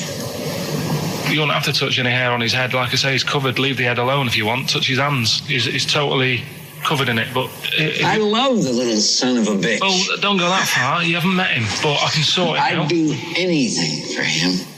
I don't think you'd expect that much. Just take him to the barbers 3 or 4 times a week. You know, he's a good little kid. In fact, I'll do it. I think I'll write a book on him. Yeah? How do you think you can handle that? Yeah. You're not too busy, are you? Well, yeah, I'm pretty busy. I've got to sort out some monkey facts for the show this Saturday, but I reckon I can still... Why don't you start right now and get out of here? All right. I will. If you're going to be like that. Couldn't borrow a pen, could I? See you later. There you Haunting. go. Haunting stuff there. Karl Pilkington in The Shining. You know, in the film, Jack Nicholson goes crazy because the suggestion is he's maybe possessed by demons that maybe are in the hotel. But, you know, if I was stranded in a desolate hotel, removed from all human contact with Karl, I'd go mental with an axe without being possessed by demons. That's more chilling to me, trying to get some work done and you keep wandering in. I'm trying to get Karl to spend a couple of days in the caravan with me, just for the head of it. And he won't. I've offered him money, won't I? I think it'd be a great laugh, wouldn't it, Karl? Oh, yeah, great. That would be terrifying. No, I want to film it. I just want to film it. Like a little video diary. There's Karl there, he's just waking up. Well, if I was stranded in that would be like being... I may as well be with Freddy Krueger and Jason Voorhees. That's more scary. The thing is, Ricky doesn't mess you about as much as he messes me about. No, you see, you've given him an inch. You've given him an inch and he's taken a yard. 12:30 you got in today. In 30 minutes between 12:30 and 1. The old bin lid on the head, if you wanted to do that again. Yep. Squeezing my head, think he had a go at. And karate chop on the back of the neck. Yeah. All in 30 minutes. Yeah. Who else can say that? Wait, what were you thinking during the quiz then, when the questions were coming out? What were you thinking of? Well, what it was, right, just before the quiz started, I had to go to the toilet, right, because the rule is, right, people who don't go to it, once it starts, phones off, no more toilet. They take it dead serious, don't they, right? Yeah. So, I went to the toilet. Now, I'm not being out of order here, it just got me thinking, right? I went to the toilet, the gay fella in there, right? There was a gay fella in there. Gay fella in the toilet. Now, how could you tell? How did you know? Just typical, you know, everything about it, right? Everything about it, right, yeah. Oh. What, large handlebar moustache, leather cap. Butt plugs, amyl nitrate. Could I just say that these views do not reflect the views of the management of XFM or me and Steve. Or most of the people in this country. Go on, Karl. What's your problem? Yeah, but this is what I'm worried about, really. But this is why I only got Danny Minogue right. right? Because this was floating around my mind. Went She's to a the big toilet. gay icon, Now, isn't she? go into the toilet. They have like men's cubicle and they have women's cubicle. Yeah. Now, without sounding out of order, is it wrong for me to think gay men should have their own little cubicle? Go in! They should have their own... Well, not cubicle, you mean an actual toilet, I suppose. When I was at the urinal, Yeah. normally, there's a fella there and then you go, all right. And there's no pressure. But I couldn't go. I was thinking, should I wait? If I go into the toilet, it'll look obvious. Yeah. I had loads of pressure and But this was what were going you on. worried about? I'm so sorry. What were you concerned about? Viewers? I'm so Well, sorry. it's like, right, listen, when I was a kid, right, and it's all right for you to go into women's toilets when you're a kid, it's like, oh, it's a bit cute, right, as long as you're not, like, over 15 or something, right? Right. But when I was a kid, I went into a toilet, and women, when they use their little cubicles, they don't shut the door. Some of them just sit down on the toilet, Yeah. right, and you see everything. And, no, seriously, that's probably one of the first times I saw, like, a woman. Yeah. That, right, and my Auntie Nora when she was staying over. What happened with your Auntie Nora? She was, she's into wearing caftans. Into wearing what? You know, caftans. Oh, yeah. What caftans? Big, bellowy sort of dresses. Right. And, yeah, I used to sit on the floor at home in front of the telly. Sure. She was on the chair behind. Yeah. She did a bit of a sort of a Sharon Stone scene. Oh, God. Yeah. Did you see it? There was no underwear. No. What age were you? What was it like? What age were It you? was like a ripped tennis ball. What? Right, we're off air. Either that or put us in for the Sonys. I'm a little bit concerned about your toilet discussion. What exactly is your point again? I was just a bit bemused. You see, it's a tricky one.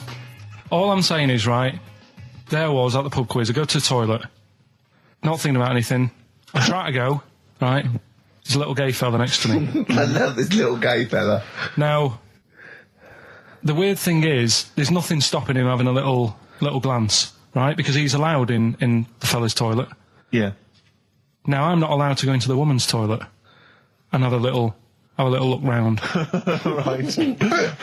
So all I'm saying is, should they have another toilet area? What, for gay people? Yeah. And so this would be gay men and lesbians? Well, Is that going to complicate things? I can only assume. I mean, to what point? I'll ask you a question, right? If you're intimidated, that's a shame. But most gay men aren't looking at your knob. You know that. what do you mean? I can only say that 99.9% of gay men who use a urinal standing next to what they assume is a heterosexual man aren't looking at his knob. What are they doing then? They're emptying their bladder. No, but the thing is, I can't talk you're politics saying, for Karl. you're saying, like, about would you have one toilet for lesbian women and gay fellas, right? Well, does that mean? Would it be mixed? Would it just be? Well, would it have a man on one? That's heterosexual man. One little picture of a woman, there, and then what? What would the little icon be? A man and a woman? A man and a woman. Just having a chat? Yeah.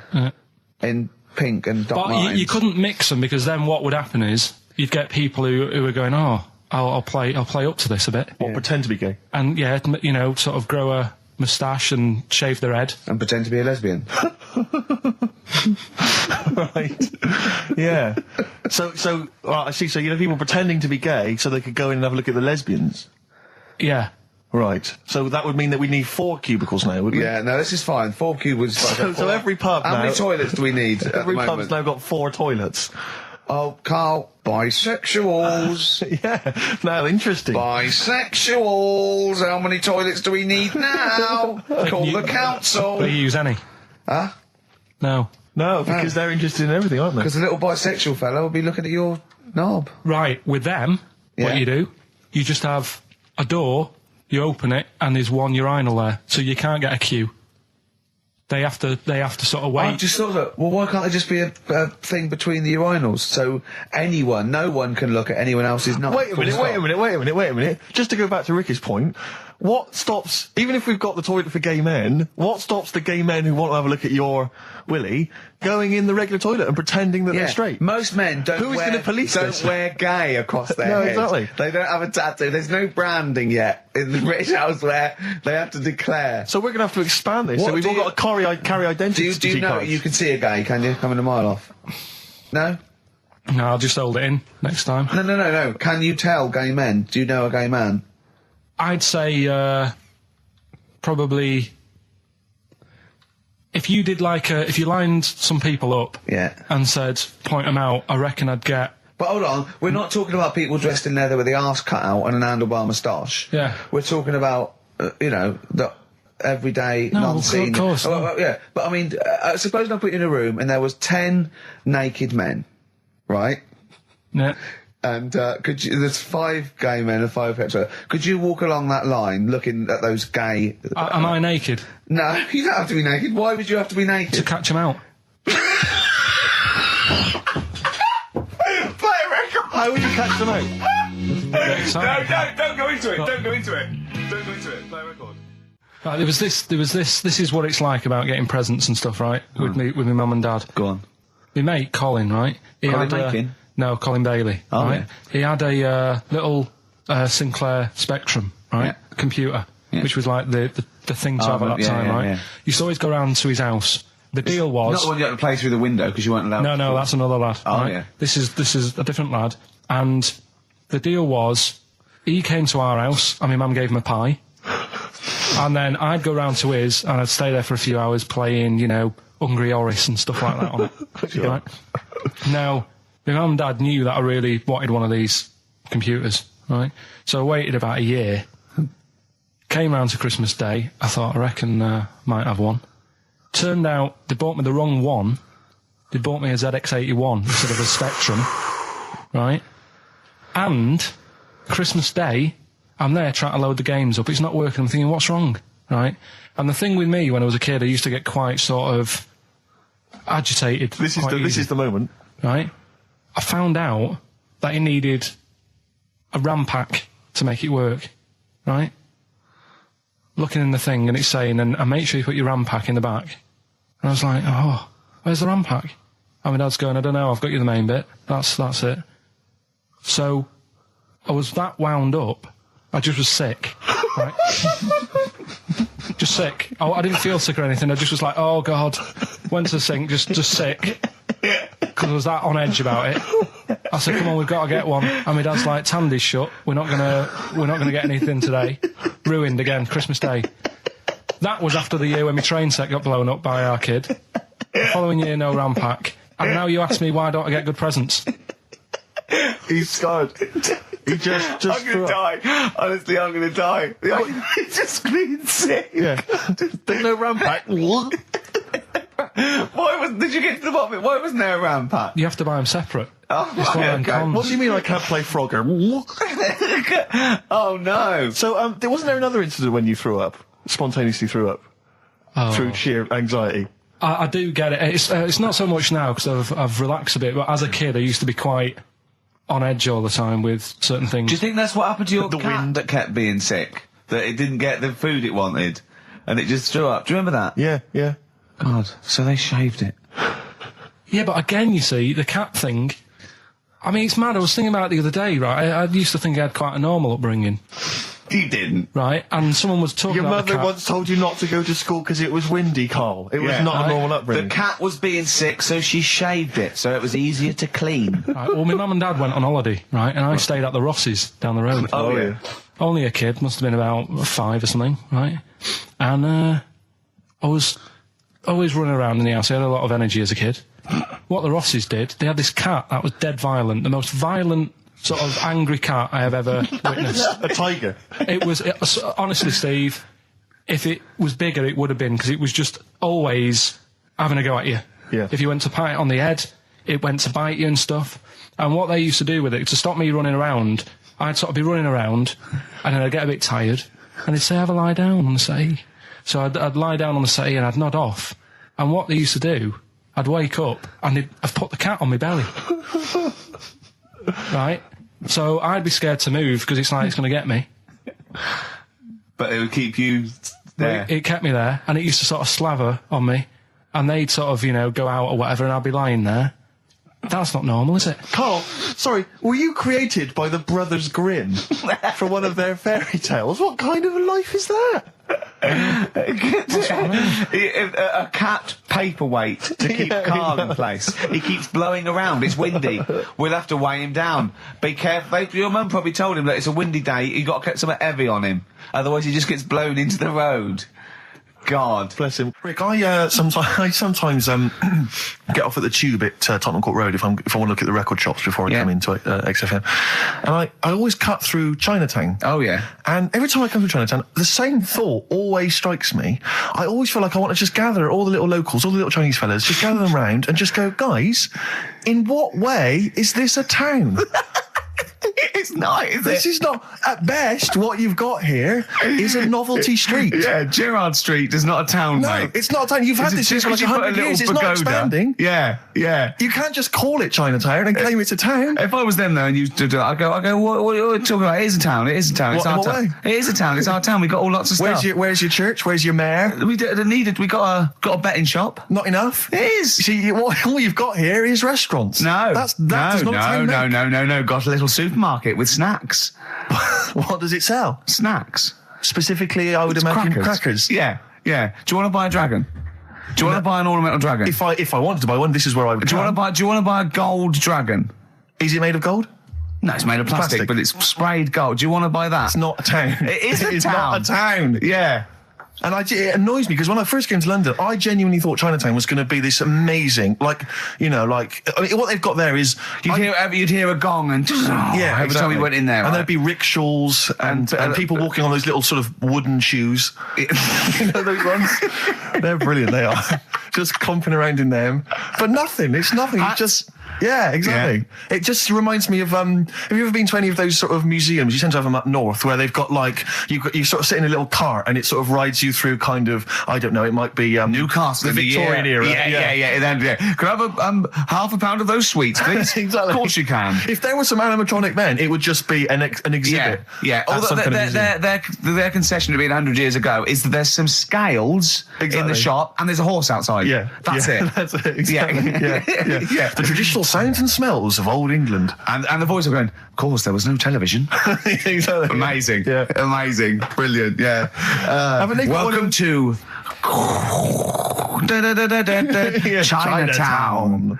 Ding, ding, ding, ding, ding, ding. So it's not, it's a good point. Is that a piece of traditional music? Ding, ding, ding, ding, ding. Yeah. Is that some traditional Chinese music, or is that music that someone in this country wrote, thinking it sounded like Chinese music? I think it was the Vapors, wasn't it? Oh, is that what it is? That? Because it sounds so, that's the music, isn't it? But are you sure they didn't take that from some other source? It's that pentatonic scale, isn't it? What is it called? It's the black notes on the piano. Right, that's the one I can play along with EastEnders.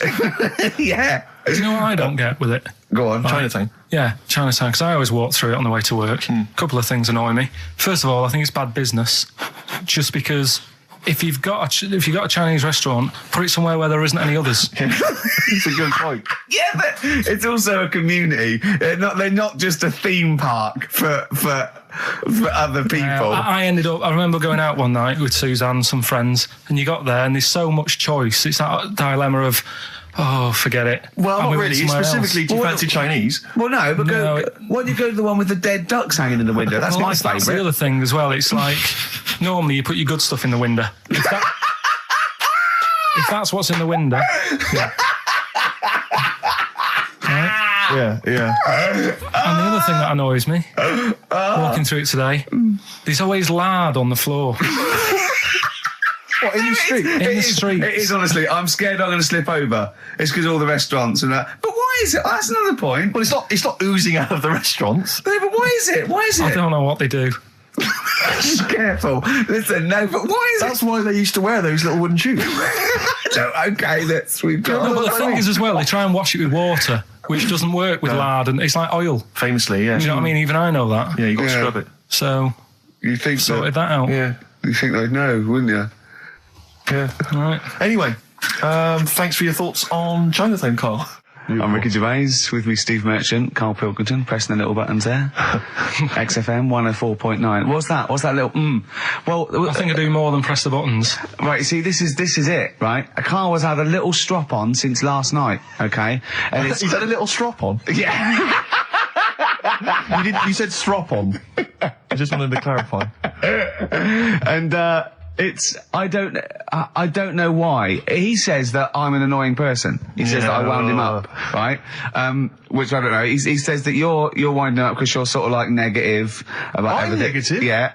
And, but what I think it is because we pointed out that his lateness is unacceptable. Yeah. He said, meet you at 6. He turned up at 20 past. He said, well, someone stopped me in the corridor. I don't care. I've got stuff to do. We had stuff to do. I think we're a bit busier than you, Karl. You've got one job. We've got loads of jobs. I keep telling you that. You've got one job in a little room, a 9 to 5 there, that you don't even get done in 9 to 5. That's why you're late and mucking around all the time. There's loads of work to do. Yeah, one job. No, it's not. It's one job with a lot of other jobs in it. It's like those little Russian dolls you get. Right? Well, it's not, is it? Go, yeah, it is. Yeah. Everyone thinks, he only sits in his studio messing about, making songs a phrase. That's what I do in my free time. Which we've got coming up later. Super slick. I still think 20 minutes late is an outrage. Yeah, 20 minutes late is... Yeah, but I didn't say bang on 6. I said around 6. No, you didn't. You said 6, which means 6. Well, it doesn't. Wait, sorry, it doesn't? If it was a newsreader, I'd say, yeah, you've got to be on time. Do you know what I mean? If it was a 6 o'clock news, I wouldn't want to be late. But it's the fact that I said to you, I'm busy, I've got stuff to do. No, you didn't say that. You said 6 o'clock to sort out tomorrow's show. I didn't. I know what I said. So yeah, well, you don't, because I remember you sent me a text. You didn't even. It wasn't even a phone call. You didn't even have the politeness to call. Stephen has stitched him up by being a little bit more precise than him. It was a text, and it said, "See you around 6 tomorrow?" Question mark. Around. You just said it. Well, you were 6. That doesn't count. That doesn't mean anything. Well, yeah, no, he does. What? So you told me he said 6. Well, he did. I'm paraphrasing. 6 o'clock, Rick. To me, even if it was around 6 o'clock, that would be 5 to 6 or 5 past 6. It would not be 20 minutes after the event, because that is late.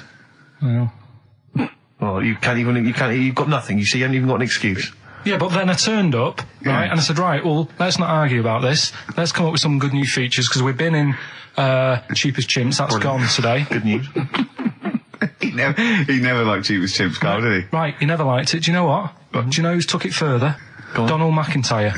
What? He's doing a programme, Cheap as Chimps. No, he's not doing a channel. Well, we'll see. Again, I'll prove you right. Again. He's not doing a programme, Cheap as Chimps, is he? He's not. What do you mean?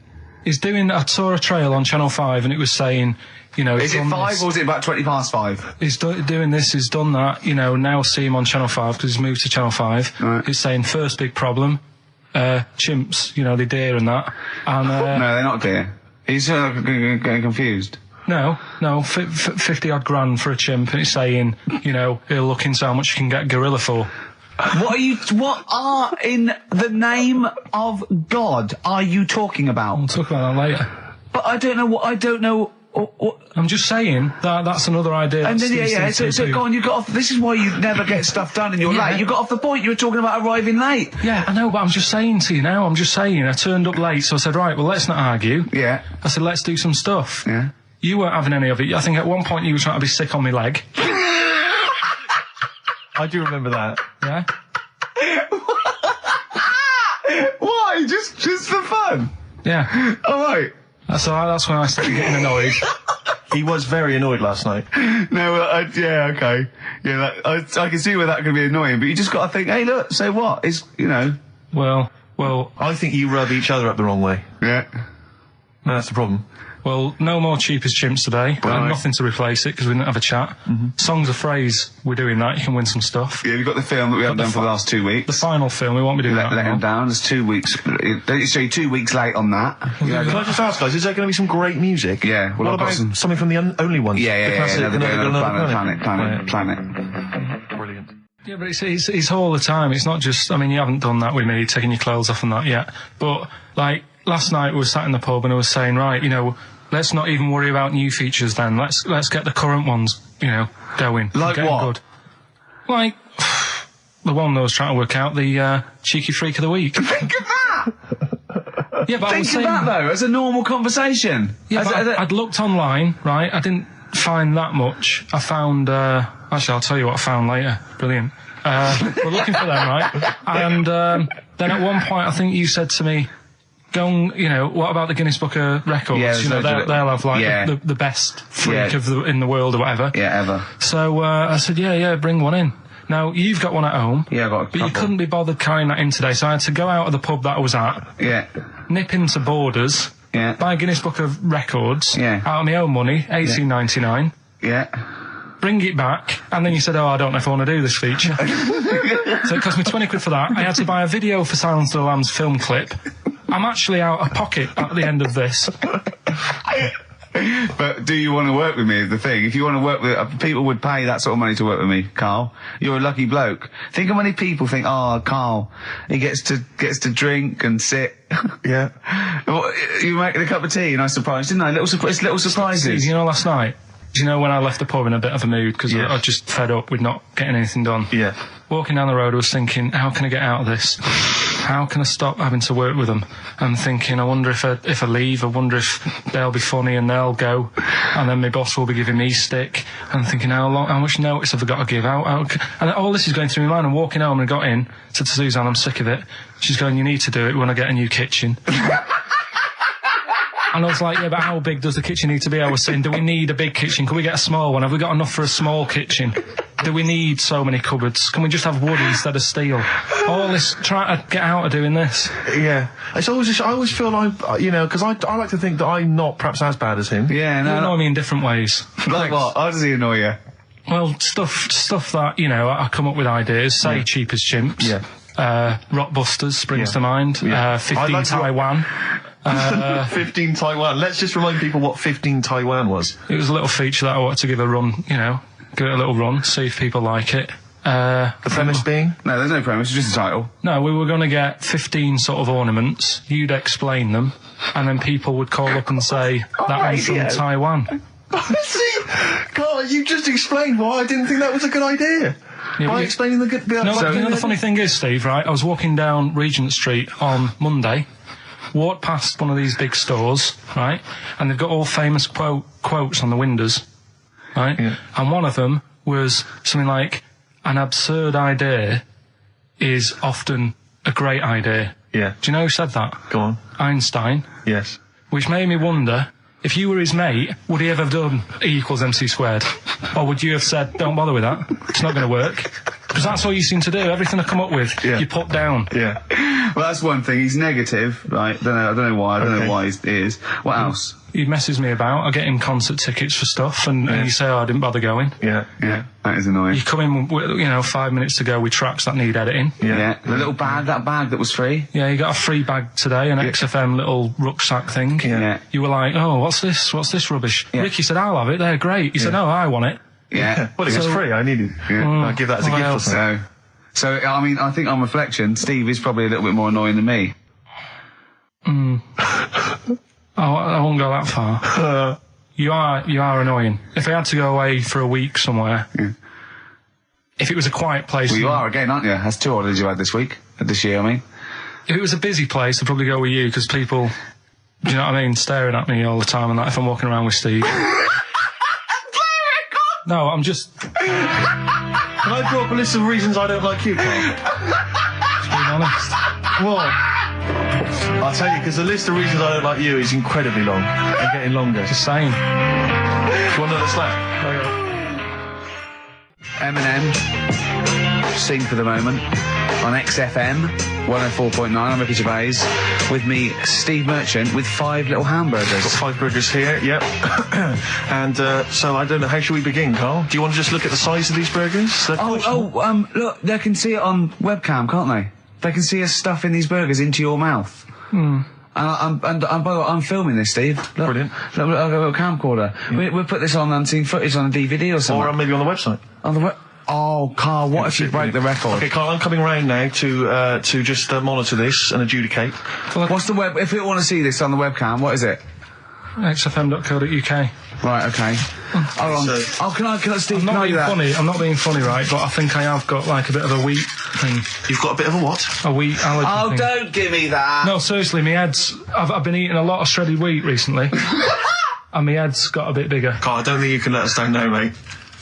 So you just got to put that for No, I can't put that like that in my mouth on its... I've got to break it up. I've got to break it up. Can't break it up. Can't break it up. It doesn't say you can't on the rule thing. It does. It doesn't. I can't look. I physically can't. Try it. I can't look. I'd have to be Jay Goody to get it. Seriously, look. Try it. Yeah, I know, but you're not approaching it right. That's it. Come on, go on. That's all. Oh, God, he's not going to do one. Keep going. That's good work. Keep going. How does I get three in? Keep pushing. Ease it Keep in. pushing. Ease it Keep in. pushing. Get one in at least. Ease it Get in. one in at least. Get one in. Ease it in. Get one in. Push it. That's one. Let's go for another one.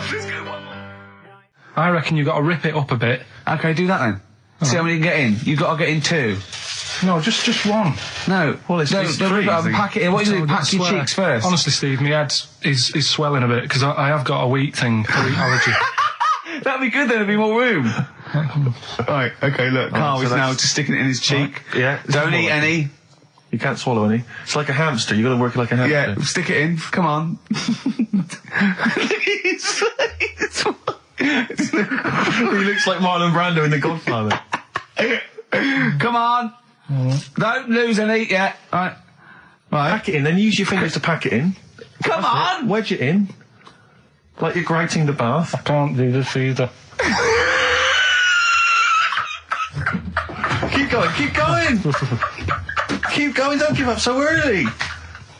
This is part of the problem. You just give up, Carl, too quickly. You failed again. It's like your history O level. Come on, Carl. Come on. Do something well. One, Succeed at something. Push it in. You've got nearly a half a burger there. Oh, I'll come round there. You're chewing. Don't chew. I've got a bit of food. I don't know what he said, but... Is that a whole one? No, it's not. I can see bits left. Come on, Carl. Come on, keep working at it. Keep working at it. Look, there's so much space in your mouth, I can see it. He's going red. Okay, we'll do another one. We'll do another one. That one then. We're doing a... Oh, are you alright? Are you going to be sick? Are you alright? Alright. Oh God, should we play a record? He's making my eyes water now. I'll find a different one for you. Find a different one for What him. about most grapes eaten in 3 minutes? I'll go. Do you want to do that? Grapes are easy, aren't they? That's easy. Great. Come on, grapes are easy. You've got to have a handful of grapes and you've got to press song 2 by Blur. When we come back, you'll be stuffing your face. Hold on. You ever do that? How can you work the buttons? I can do that. No, I don't think you can. You cannot touch the grapes until the opening note Yeah, of but song hold 2 on. begins.